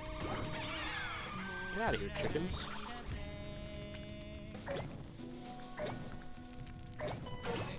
Dude, I am, like, just horrible at remembering things. I think it's why I end up just sporadically talking about miscellaneous concepts so constantly.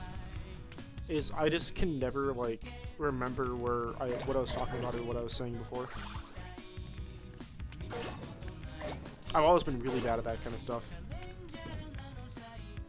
I'm fairly sure I do have, like, a learning disability.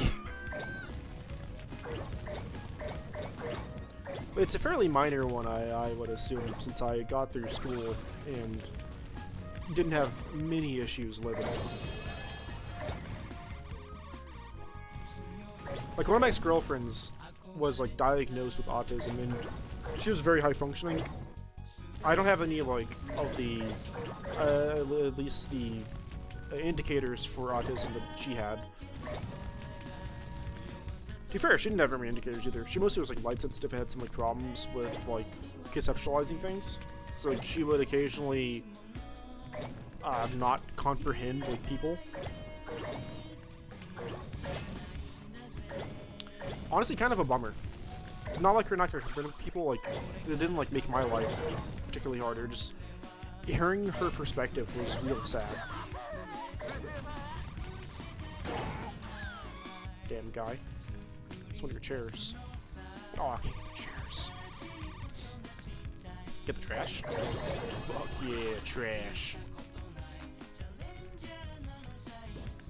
This song kind of goes hard.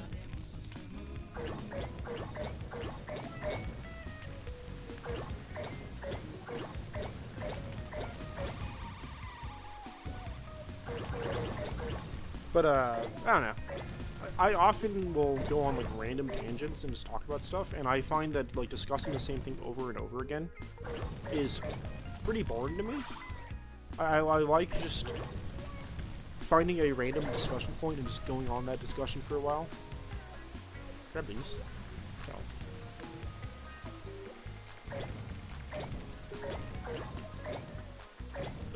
No. The only stuff I ever really talk about more and more, or like I talk about like a decent amount,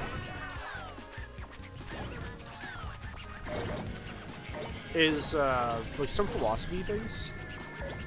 And that's because philosophy is kind of sick.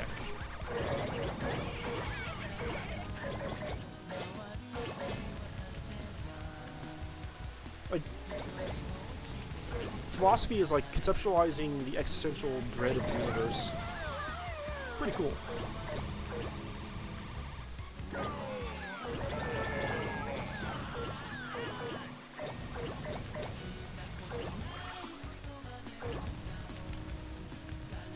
Oh, I'm stuck on trees.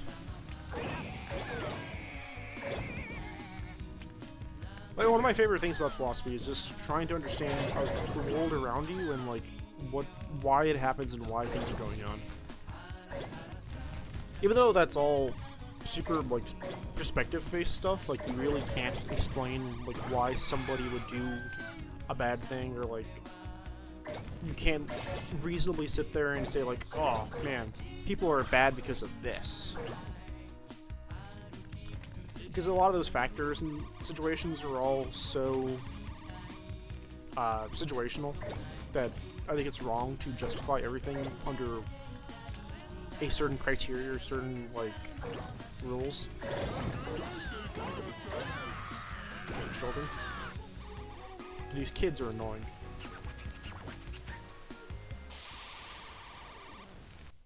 Wait, what?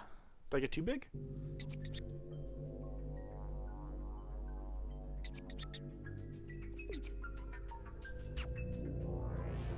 The fire went out? How did the fire go out? Do I just need to get to the top as fast as possible? I don't need to get to that size.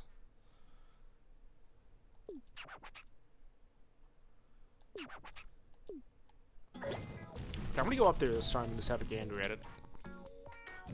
I thought I need to get so big to get so I can get to the fire. I also don't know why the fire went out.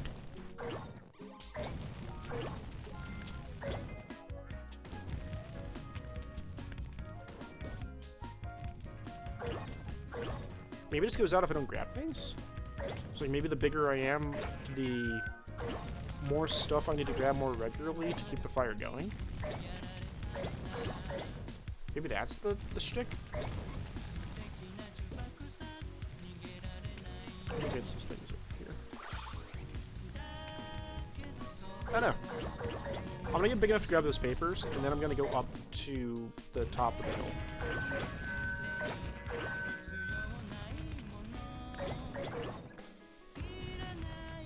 I remember the wood down here. There's one of this wood. Not quite big enough for the wood.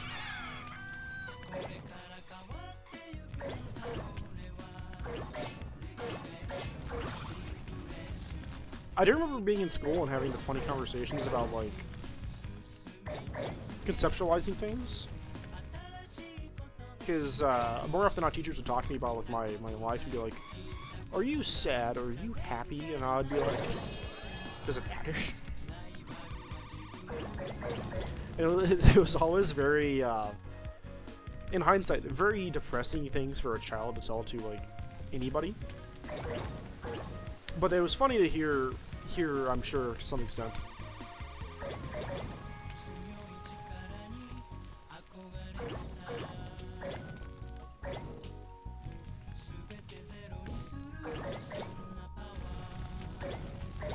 I'm trying to see if there's any indication of like, what I need to do besides just get big.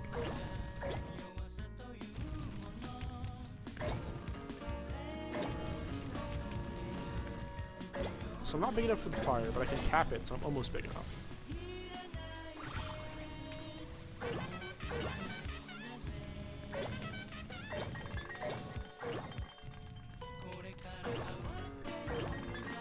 So let me come back, I guess. And hang out down here near this little area. Because I remember having a lot of conversations with the teachers, and the teachers just not understanding what I was talking about conceptually, because they're just like, what are you saying?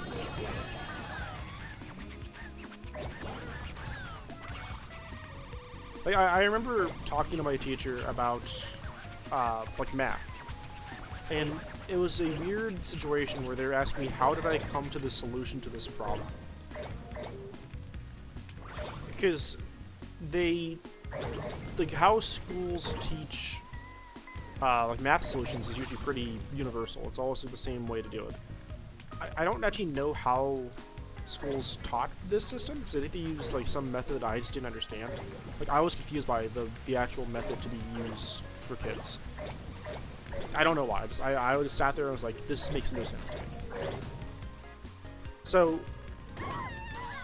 jerk.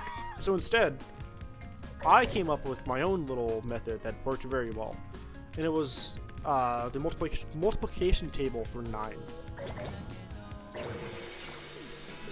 Because I think you like use your fingers, and like the amount of fingers you have or something indicates where the digits are. I don't know. I don't know how like schools teach multiplication for 9.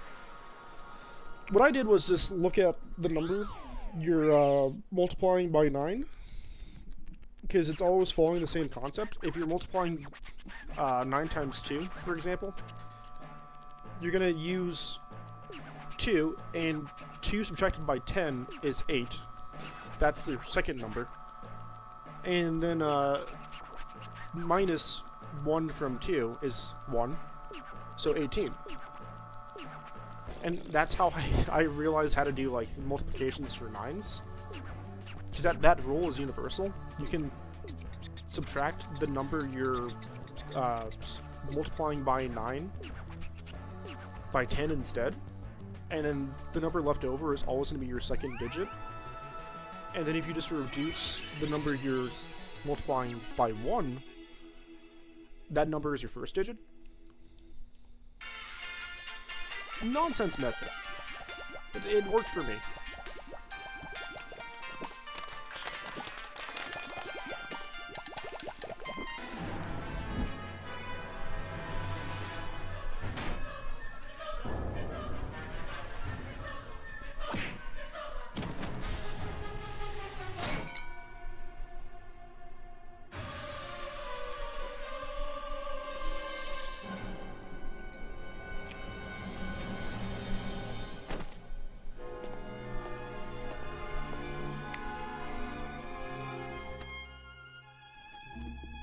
Damn, these go hard. This is much harder cutscenes than the first game.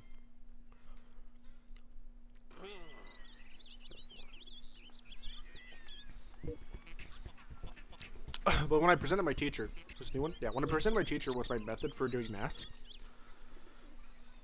instead of being encouraged, being like, oh, you found a method that works for you to solve a problem, instead of being told like, oh, you came up with a solution to this issue that was outside of the norms of what people normally do, I was told, you're wrong, and you need to do it, you need to standardize, you need to be like everybody else. This is kind of crazy.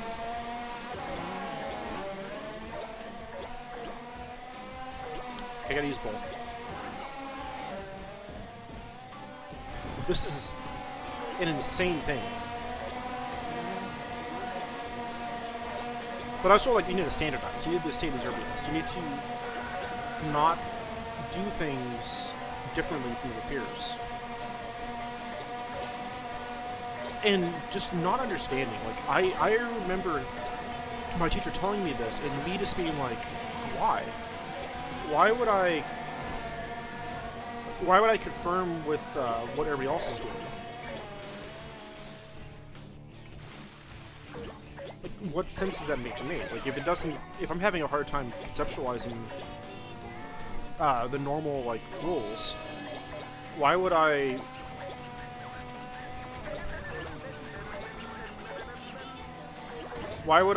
bother, like, doing that, you know? And I feel like that's the wrong way to teach people.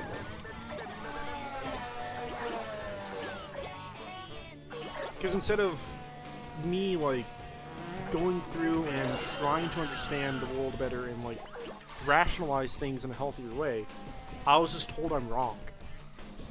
That's messed up, man. That's wrong. And that's where I feel like the education system for, like, kids really fails. This level's weird. I don't know if I like this level. Conceptually, it's cool. I think that, like, actually how it plays is kind of wild.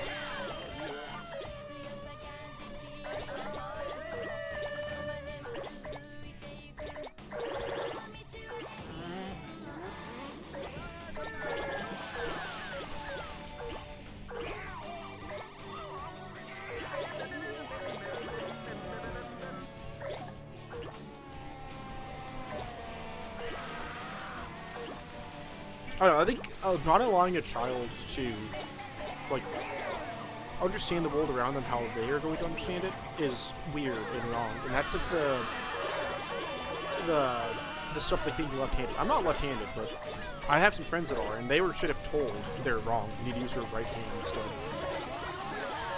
That's fucked up, man. They were treated like they had a disability. When they just preferred using their opposite hand to do actions.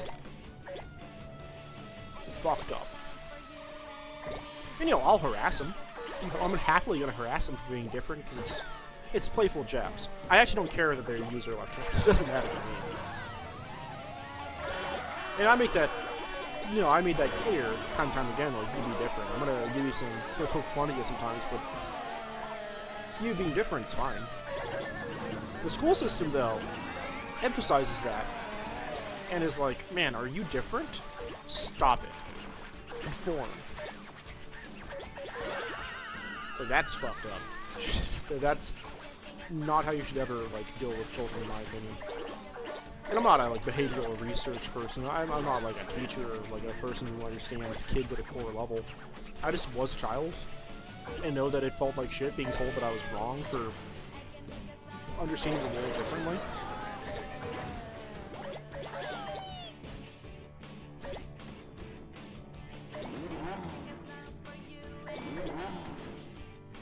Wild level for its controls. I don't know if I like this. I don't think I do. It's not like bad. I don't hate this. It's not like I'm never gonna play this game again because this one level is like this. It was a cool concept. It just doesn't play the best.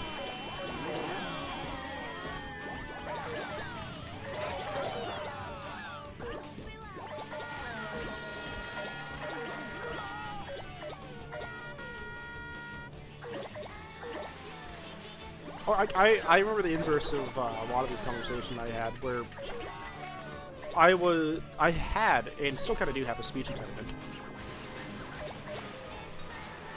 And that was super disconcerting for me, because a lot of the times in school, like, I was told to do stuff, and it just made no sense. Like, sounding out words is a good example. I couldn't, like, discern a R from a W at all. I had no clue what the difference was. If you told me to sound something out, I'd be like, it's a 50-50 shot, I would just make it a W versus an R. Because I couldn't pronounce those letters differently. So when the teachers would be like, oh, you gotta sound out your words, sound out your words. Like, how? How do I do this? I was so confused, and it really meant that, like, I didn't even try. Half the time I was in school, I wouldn't even try to spell stuff. Because I was so disheartened by it. I've got a cough. And that's fucked. So, either way, I was put into classes with, like, special ed kids occasionally, because they'd be like, oh, the only way to do speech therapy is to be in this class. So they'd pull me out of my normal class to be in, like, a special ed class. But only for, like, 5 minutes, because I only had to be there to talk to a teacher about, like, how to talk better. Really weird. Sucked, though, because it meant that I was separated from my peers, and that, like, outed me as different. So a lot of people, like, harassed me or bullied me just because of that by itself. So that wasn't cool. The other thing that it led to was me meeting a lot of people who were actually mentally disabled. And having very peculiar conversations sometimes. Two of my favorites were when a person who, I don't know what his actual, like, disability was, but he was definitely, like, on the spectrum to some extent, said that he often plays up his, I don't know what he said, but he plays up his severity of his condition to gain advantages. Like, he'll take advantage of people and things. I'm like, dude, more power to you, man. If you can get a benefit out of being different like this, I ain't gonna be stopping you. I'm not gonna tell the teachers who told me this. You do you, man.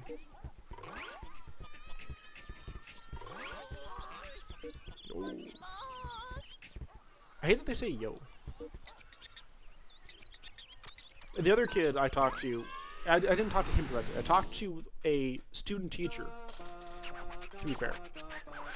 And the student teacher told me that they're pretty sure this child is taking advantage of their situation pretty clearly. And it wasn't the same guy I talked about before. This guy, though, was far more creepy. Sunny day today. Okay, just a normal level. This guy was far more creepy, though. Because instead of, like, you know, getting more candy or snacks or, like, taking a nap during class, because nobody's gonna stop him, he would, like, touch girls, like, inappropriately, and then just act like he didn't know what was going on. But because he was a dude, he would still get, like, a boner. So he would be rocking a stiffy while being like, I don't know what's happening, I didn't mean to touch your boobs. And eventually the student teacher was like, I'm not gonna interact with that child anymore, I'm sorry. So I'm pretty sure he's doing it intentionally, and I'm pretty sure he was still. Like, he was definitely on the spectrum, like, he needed help. But also, he was taking advantage of that in a really disgusting way.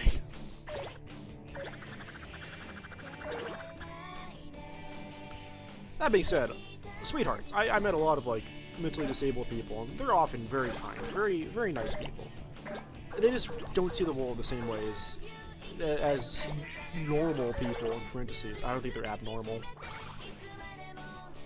I think just the world calls them abnormal because they see things differently.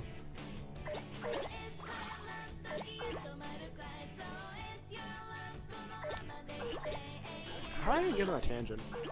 Schools are just fucked. I don't know. Schools are fucked up.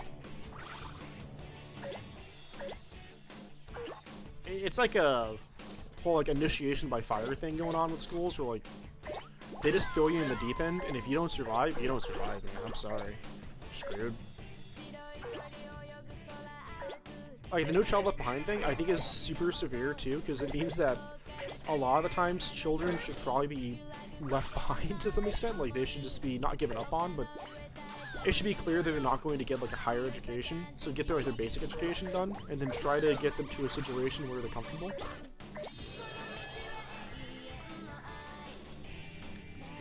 Like, I think that schools emphasize higher education way too much. If schools are like, hey, let's go for like plumbing or like electrician or whatever, I have to drink something. Well, let's go for a trade job. That'd be way better. If schools had a system where you can not drop out, but like you could transfer into like a trade school that would have your basic education instead, and it would emphasize people getting you would quit high school, quit in parentheses, and during your 2 years out from graduation, and instead you would go to a trade school, finish off your education there, because you probably don't need like the higher math stuff or like astronomy. Those credits are probably worthless to you then. But getting people like into those trades and professions earlier so that they can start off much faster, and that would mean that like people in trade schools and stuff would get higher income at a faster rate than going into like, college. Because real talk, I've met some people who are insane with that kind of stuff. Like I was doing metal scrapping for a family friend of mine to just get some money because I was like poor and there wasn't a way for me to get money at that time. So, you know, I was metal scrapping, and I met a guy who was an electrician. I think he was only 30 or like 32. So he's fairly young. There's nothing here. Fairly young. He owned his own business, and he had like maybe 7 people on staff, like who worked for him. And that guy was making sometimes hundreds of thousands of dollars in a month.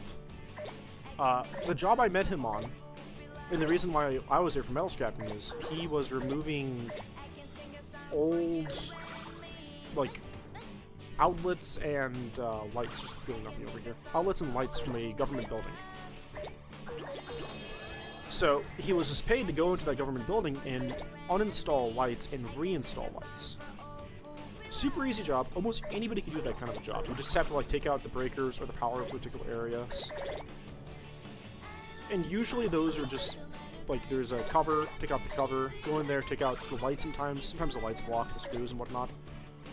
But you need to get to like whatever hardware is mounting the light to the actual roof. These don't open. And you can just pull that all down. There's wires, disconnect the wires, attach the new wires to new units, do the opposite of what I just said. Pretty easy stuff. Metal scrapping, he was just gonna throw away all the metal from the old outlets. So he called up my like family friend to go there and do it instead. In both situations, like the guy who was doing the metal scrapping, I think that got him like $2,000 or $3,000 in one day from just scrapping a bunch of metal. Because a lot of that stuff's aluminum. So like he was just scrapping like grade 1 or whatever the like high tier aluminum is, like the Bessel and stuff. I feel like I'm doing bad on this level. But the guy who was an electrician though, that job was, I think I said before, it was close to like 100,000. It was only for a month more or less, because he wasn't going to be doing it for the entire month. He was going to be doing it for, I think he said about 20 days. And then his plan was to legitimately just take off a couple weeks from work, like just give his staff like time off. Because there wasn't much reason for him to continue working. I guess you'd argue like, oh, keep working because you keep getting money. But he was like, nah man, I don't need to like, I'm gonna do this job and then take off like a week or two. I was like, good for you, man. More power to you. But that dude got to that position in like 10 years, where he was able to make that much money and just kind of like do whatever.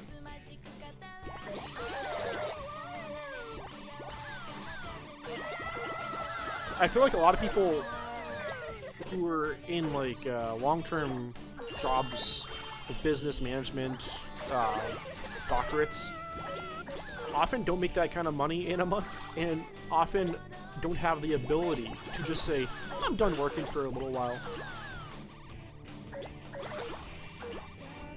Because usually those fields, you can't just stop working. You can't just decide, oh, I'm done. And that's kind of what's sick about like owning a business like an electrician or a plumber, is you could just be like, oh, I'm done working. You know, I got my money for a little bit. I could just stop. If I could go back and do it all again, I would definitely not even consider college at all. Like, I didn't go to college in the first place, but I spent so much of my high school life, like, considering it, like, looking into it, like, bothering with it. I would have just been, like, screwed, man. I'll go into, like, plumbing for a little bit or whatever, and then I'll find a job I prefer after. Like, I'll just do that until I can find a better job. As it currently stands, I like my job, but it's whatever. I'm a manager at a pizzeria. I like being a manager. It's not the power situation. Like, I don't care about being in control of people. What I like is just talking to people and helping people. And I feel like that's the best part of being a manager, and probably the part people hate the most, other than me. I met so many people who are also managers at places. They're like, God, I hate that my staff always needs me to go in and help them. I'm like, I always gotta do stuff. I'm like, dude, that's the best. It's so gratifying, like, going into work and actually being needed. Like, doing something that feels fulfilling and gives you, opportunities. That shit's great.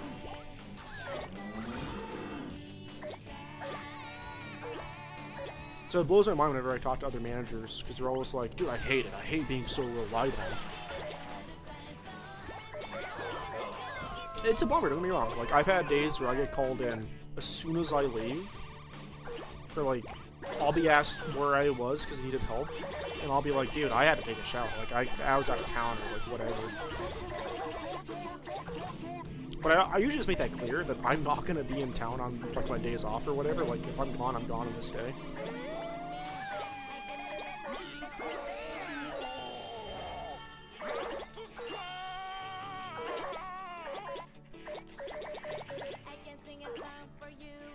Because normally I would just sit around doing nothing. Like, I'm at my house just playing games, watching videos, watching some anime, whatever, you know.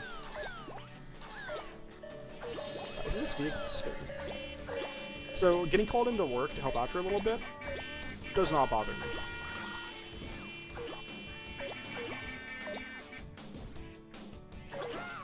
The hell was that? What was that thing? That looked like an ant?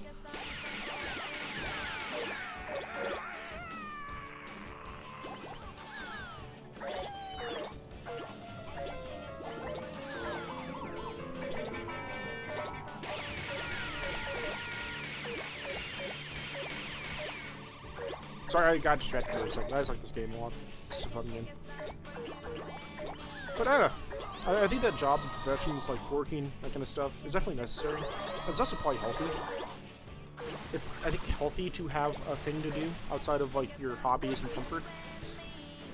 If all you do is live comfortably, you're probably not going to be living a very good life.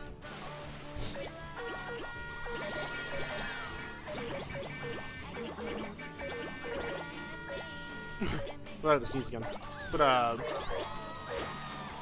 think just living life only, like, never, like, working, never having, like, any kind of challenge is probably not the healthiest. In the same regard, like, only living life to, like, be comfortable, like, hating your world outside of, your, like, home life is probably also not great.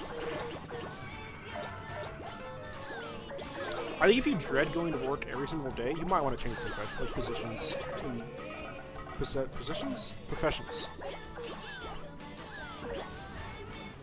Because you probably shouldn't just hate living life like that.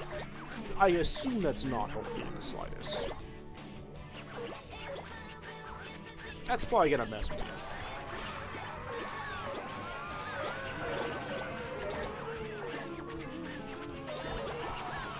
I've told so many people I work with to just quit.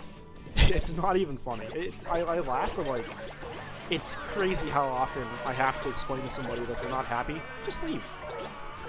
What's the worst that's gonna happen to you?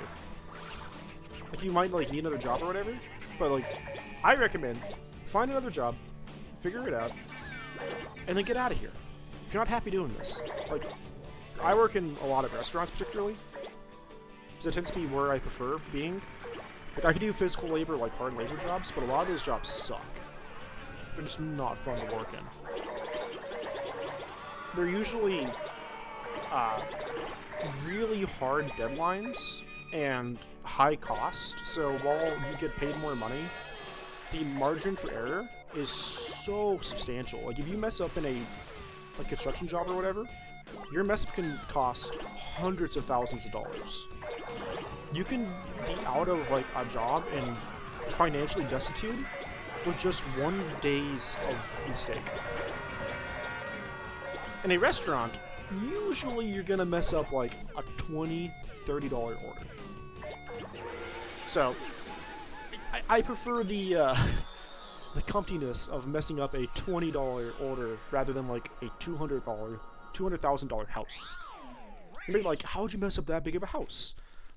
I've heard some stories of, like, plumbers installing pipes wrong, and then those pipes either, like, burst in the walls or whatever, or, like, the junctions aren't connected properly or whatever, and that's a lot of money. If a house is flooding from the inside, especially if it's, like, in a hotter season where, like, mold's gonna grow faster, man, you're gonna be looking at a lot of cost and repair.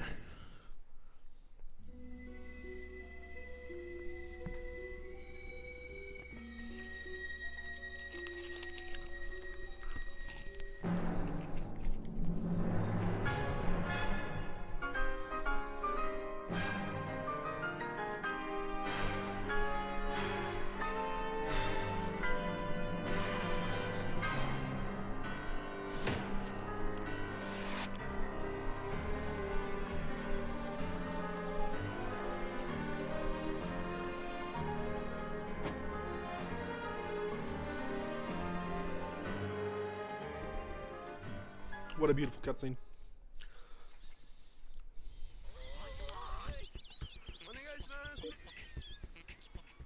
Save the pandas. Support a good cause. The red pandas. Sure, man.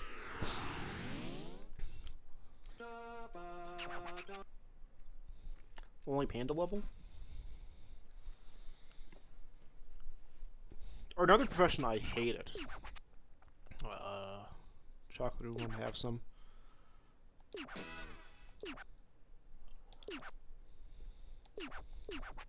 Okay, there's no stipulation, I just need to get big. Another job I hated doing, though, was automotive technician. A lot of that is, I just found the job stupid. Like, I absolutely deplore wasting money on nothing. Like, the fact that as consumers, we've gotten to the point where, like, we're willing to buy trash and just throw it away because it's, like, fun for a couple minutes. Deplorable. Deplorable situation. It's not even, like, the waste or whatever. It's just stupid. Why even waste that time, that effort on getting cheap, shitty consumer products? But, what was I even saying with that? We're at a point. The game distracted me with its nonsense. I don't know. I really do deplore, like, just buying trash and throwing it away, though. That's something that... Just the time investment on, like, how much you need to spend to actually make the money to get that is real stupid to me. But also, I'm one of those, like, stupid pragmatists where I'll often do things that are detrimental to me just because it saves me a couple bucks. Couple of bucks in terms of time. Like, I don't care if I'm wasting, like, having a fun time as an experience. But, to some extent, like, a movie, that's fine, you know. Spending $10 on a ticket to go and see, like, a 2-hour movie, whatever. Usually it's probably worth it. Even a bad movie is probably engaging enough conceptually for me to have fun with. That being said, like, spending, like, $70 on a new AAA game that's probably only okay, that's what gets me. Especially when you have, like, indie games that have come out that are so much more better in scope and skill. Like, if I had to talk to somebody who never played video games before, I would have a really hard time rationalizing buying a high-end console and a bunch of stuff just to play a few like good video games on that console, I'd be like, get like a PC or something. Get like a shitty PC and play a bunch of like indie games. You'll probably have a lot more fun and save so much money.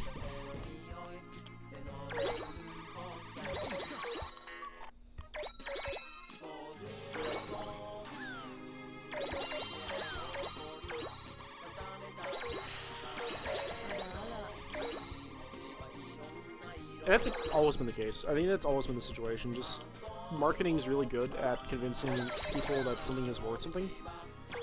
Which is the point of marketing, I suppose, right? The point of, like, a marketer's job is to convince people to buy this product or this thing. So I ain't mad at them. Do I have a particular limit to this, or am I just getting money? I know there's safes back here. I'm stuck. I'm scared. It's also why I feel like maybe we shouldn't have commercials targeted to kids. Like, maybe there shouldn't be products targeted to kids that are like shown on children's television. Like kids advertising. It's why like the YouTube like you can't market to kids anymore thing is actually kind of sick. Because it means that children shouldn't see as many ads. I know that the way that people are skirting around that is by having like promotional advertisements inside of the actual video. Like toy reviews, where the entire point of the video is to glamorize the toy, even if they're not making money from the toy sold directly. The channel is incentivized to show fun toys that are fun to buy. Sure. Because that's gonna sell better than showing like an average toy, like a subpar thing. It's still better than like TV. Man, TV sucked for that. I remember being a kid and like just constant commercials for like stuff I couldn't afford, nor would I ever get, but being so like enthralled by it. All those like shitty get this set of magnets that clips together in this funny way. Look at these colors. Only $19.95, 3 payments. Ask your parents now. Buy 'em. That was like every ad for a little bit there. In like the early 2000s, like late 90s.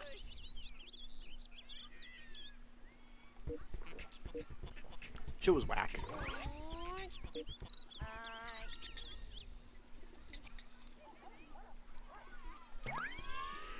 So many of those like dumb toys, like this. What's this classic? What's it called? Zoo Books? I think it was called Zoo Books, where you get like a like a magazine that's like 20 pages, like 30 pages about like an animal. I remember like being so hyped about that, being like, dude, I want to learn about koalas. And then, what's going on here? It's dark.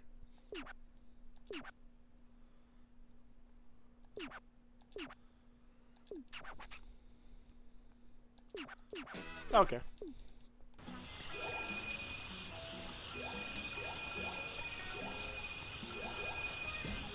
So this game has way more challenge levels than the other Katamari. This makes sense to me, because this is a lot more of how the levels in Beautiful Katamari works, where like there's a lot of like standard just, hey, play some Katamari, get big ball, get ball big. And then there's like half or maybe 1/3 of the levels are a challenge, like only get food. Only get spicy things. Fish, please?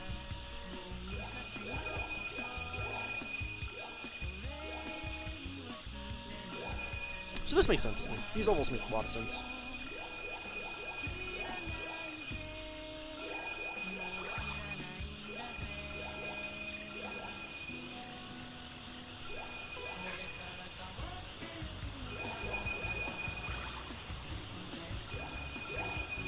I haven't done much spinning, though, in this game.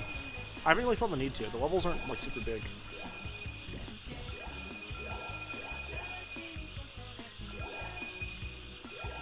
I think even the original game, when I played it again, the levels didn't feel like super big.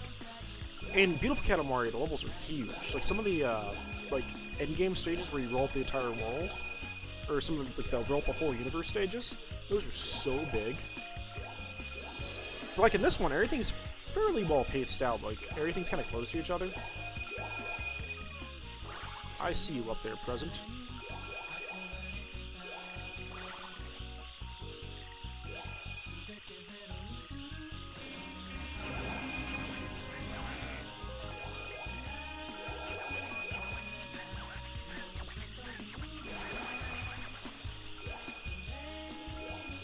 Another thing I remember from being a kid for advertising is all the dumb shows with like toys and being so enthralled in those.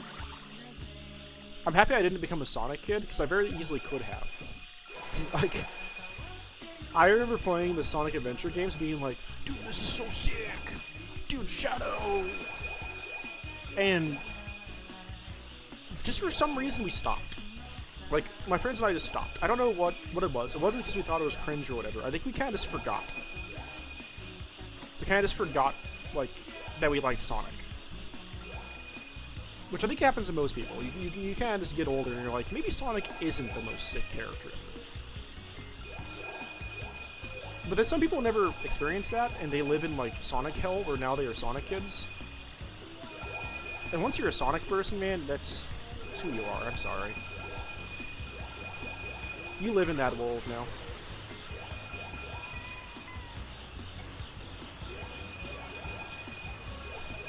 It's not like that Sonic is wrong, but it's like the first version I could think of My Little Pony kids, like My Little Pony adults, I guess, where the like of the thing like trumps any kind of like personality or any kind of like understanding of the world. You are now just that thing.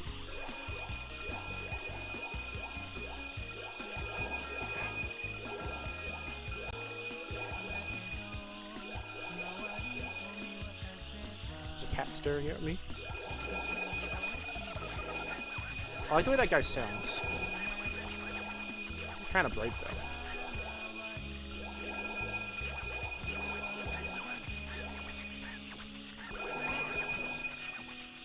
That's your cousin Dip. I like cousin Dip. I'll probably stop maybe after this level. So bright. It's too bright.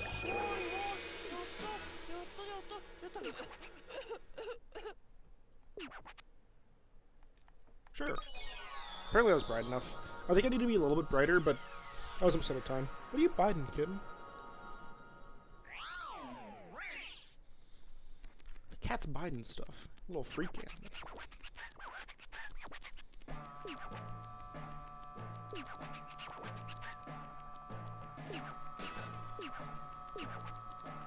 So bright. Wow. Kitten, what are you looking at? He wants attention. It's a different kitten than the one that screams. This is a good kitten. He just sleeps and wants attention.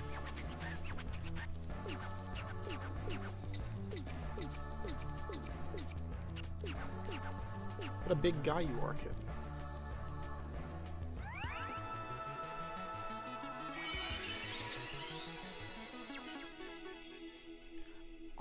Odd shapes. This game has odd shapes. I'll probably do one more level then stop, because I'm having fun. I like this game a lot.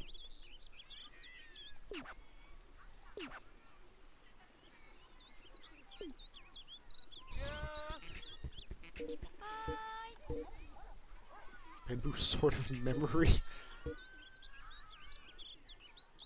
You're just a tutorial guy, right? I need to talk to you more? Wait, are you a person? Oh, you're just replay. I was gonna replay those levels.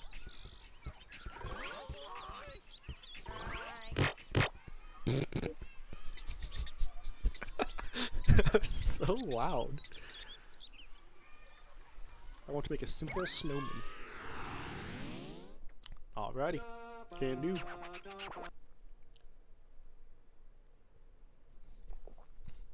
I assume this game is probably another, like, 4 hours. See that snowman body there?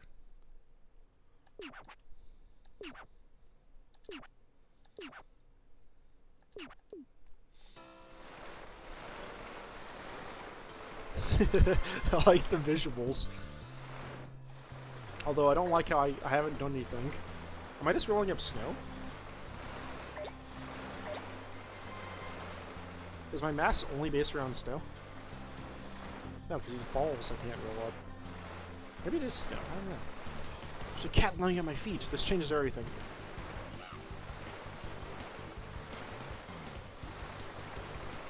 This is charming though. I like how it's a snow level. I don't I don't know what to roll. That's another Katamari.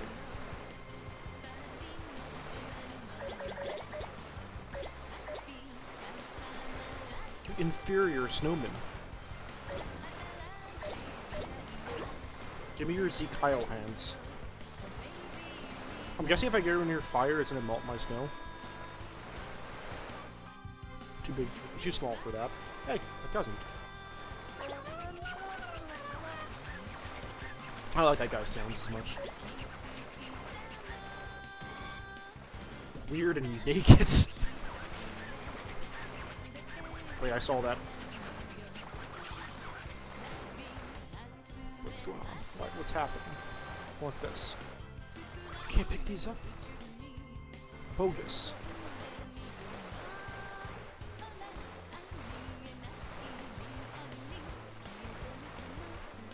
Do you have these balls yet?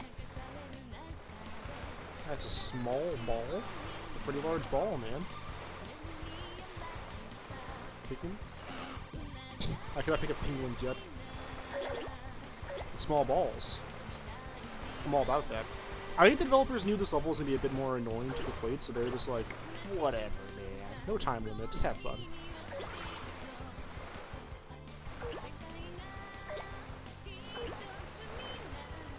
Oh, the present.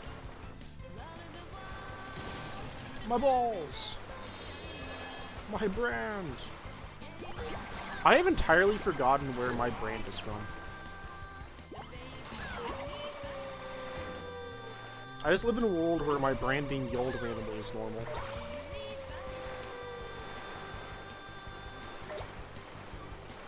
Maybe that's a better world to live in, I don't know.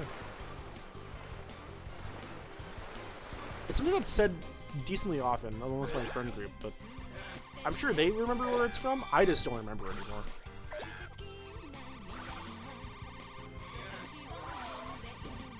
I want to leave.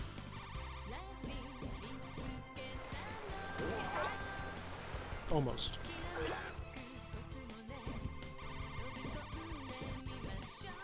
So am I going for like a reasonably portioned head, so I'm not being like a huge one?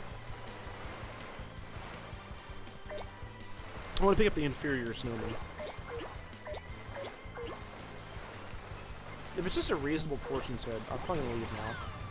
I feel like this is good enough.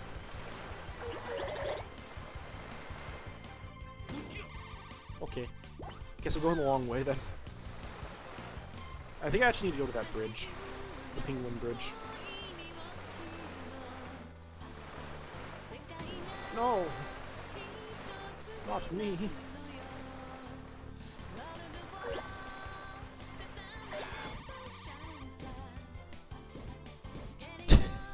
It's bounced.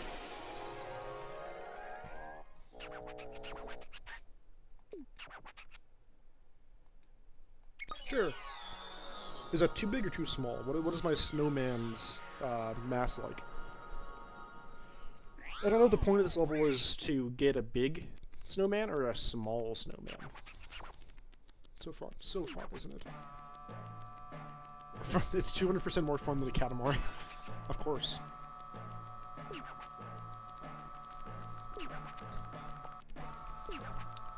Figure it out. La la la.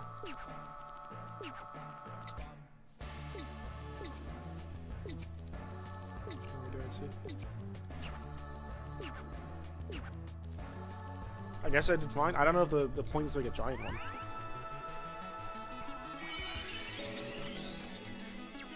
I'm not sure if there's a failure point to this level. shit. Another cutscene.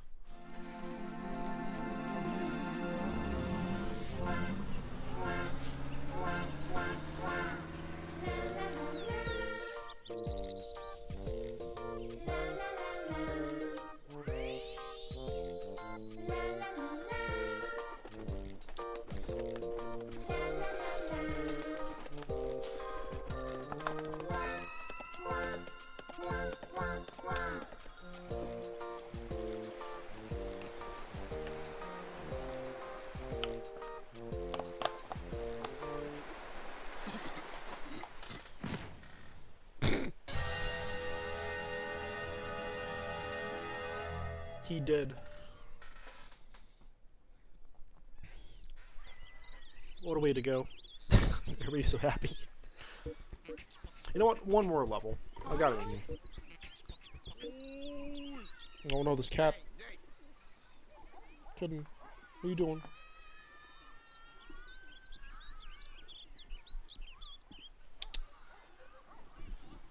Oh, he's on my lap now. Did I do a level for that cat? Saying meow? Oh, that's what I'm doing with level 4. Oh, they're both the cats saying meow. And the guy. The lady's separate, I guess. Please be my friend. Sure. There's a cat in my lap now. He's rubbing up against my phone. Kitten, why are you rubbing up against my phone?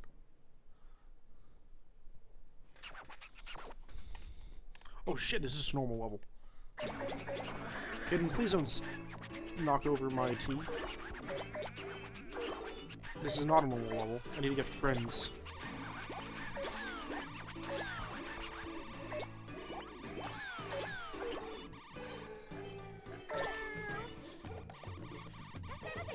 I wonder if there was actually like a hard-coded one for this level. Once again, sometimes in these games, like, they don't actually have stipulations. It's just like, do as much as you can, buddy. This cat's licking my leg. Why is he doing such a thing? Why is he licking my leg? I want these... He just licked my leg and then stopped? I don't want to win this world later. Swim crabs?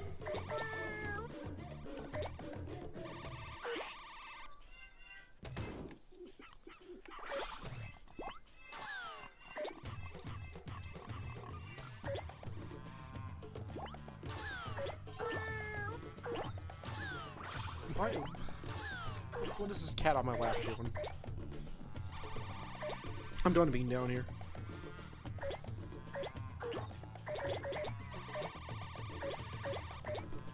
Cats are peculiar animals.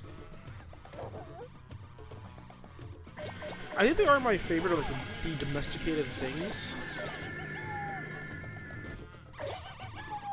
So I feel like I like dogs a lot, but I think that we kind of have messed up dogs that make me sad. Like the fact that dogs don't live very long, and they typically have a lot of health conditions when they do live long.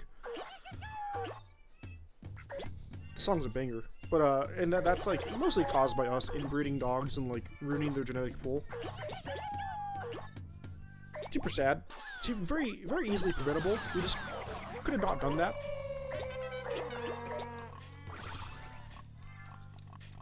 If we just decided not to like inbreed dogs like we did, we probably would have some pretty sick dogs that live to be like 25, 30 years old sometimes. Like the fact that I've had house cats that lived to 26. I think it was the oldest house cat I ever had. Maybe it was 25, but he was definitely in his like mid-20s. That cat has like he's dead now. That cat lived for so long.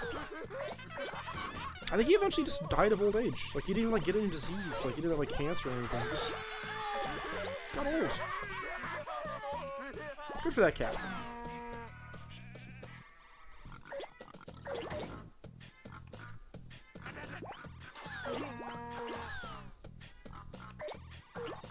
Fake friends who I count as friends, I guess.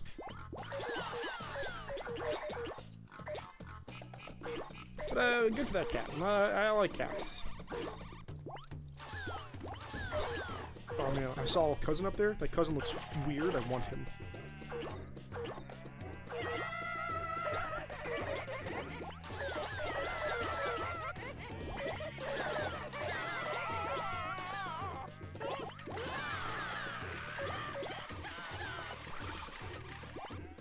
I'm being gatekept. I'm not allowed to leave.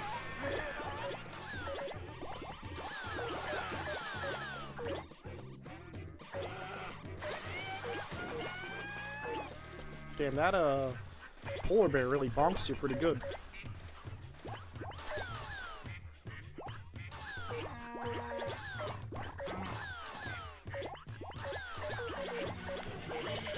I'm loving this music.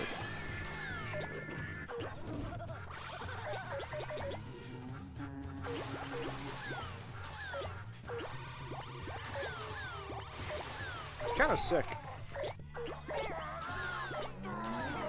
Look at the cow now. Okay, I gotta go up the hill. I want that cousin.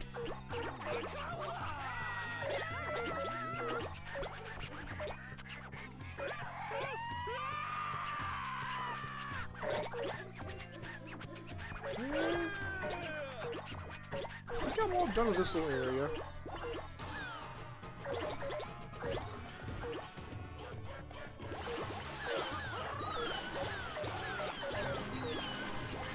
This is a good remix of the original song.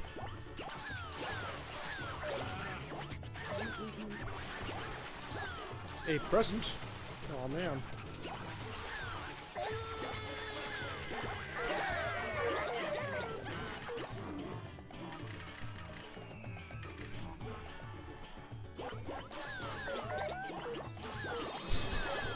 I like how slow the kangaroos are. I don't know why the kangaroos are so slow. I don't think they should be.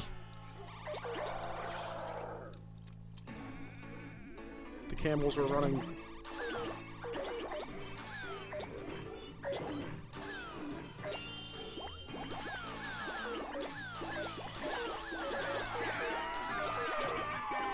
I definitely gotta stop playing pretty soon. My throat's hurting. Oh, there's a clown on top of me. That's cute. I still can't talk for like hours on end.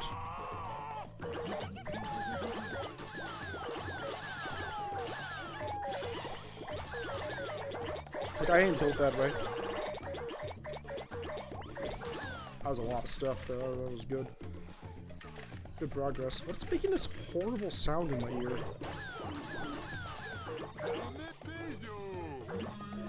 What was that? What just sounded like Element Zayo?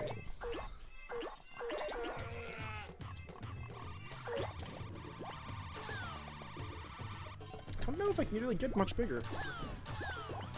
There's several more animals to get, but like, I'm having an issue of diminishing returns in terms of getting big.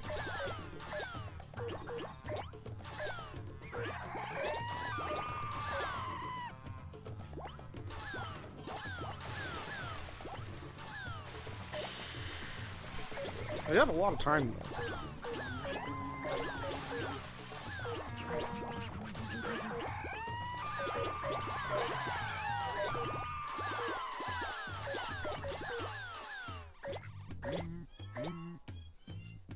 Oh, there's the pandas. Oh, I got the big elephants.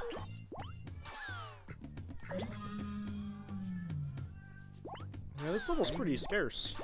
Not much left.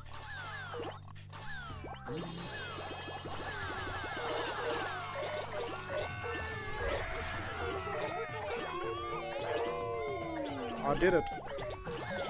I hit the, you got too big point. This is great. Because essentially this means, like, I think I did 100%, 110% the level.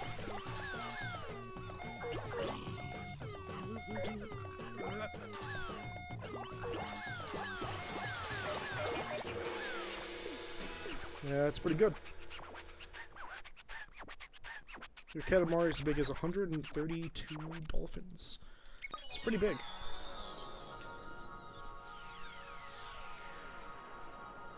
Man, it's a good game though.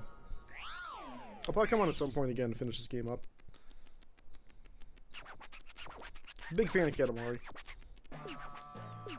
Super fun, very relaxing. It wasn't 110%? It was bigger than that? Oh, because the percentage isn't how big your ball is. The percentage is how much stuff you've gotten. Because you want to get certain stuff in certain orders.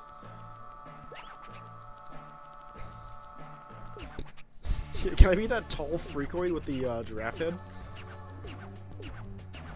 Let me check that before I end the game. Before I end the stream, not the game.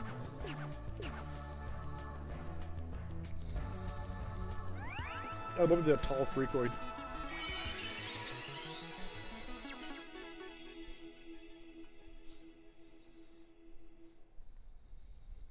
Good game though, man.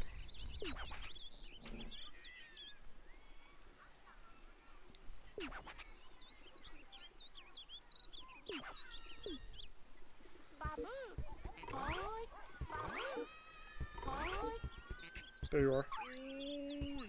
I'm this guy now. Go to cake.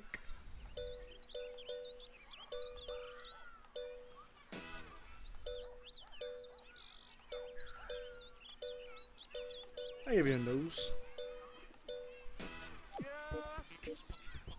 I'm so tall. I'm a Katamari, but I'm like almost as tall as people. Terrifying.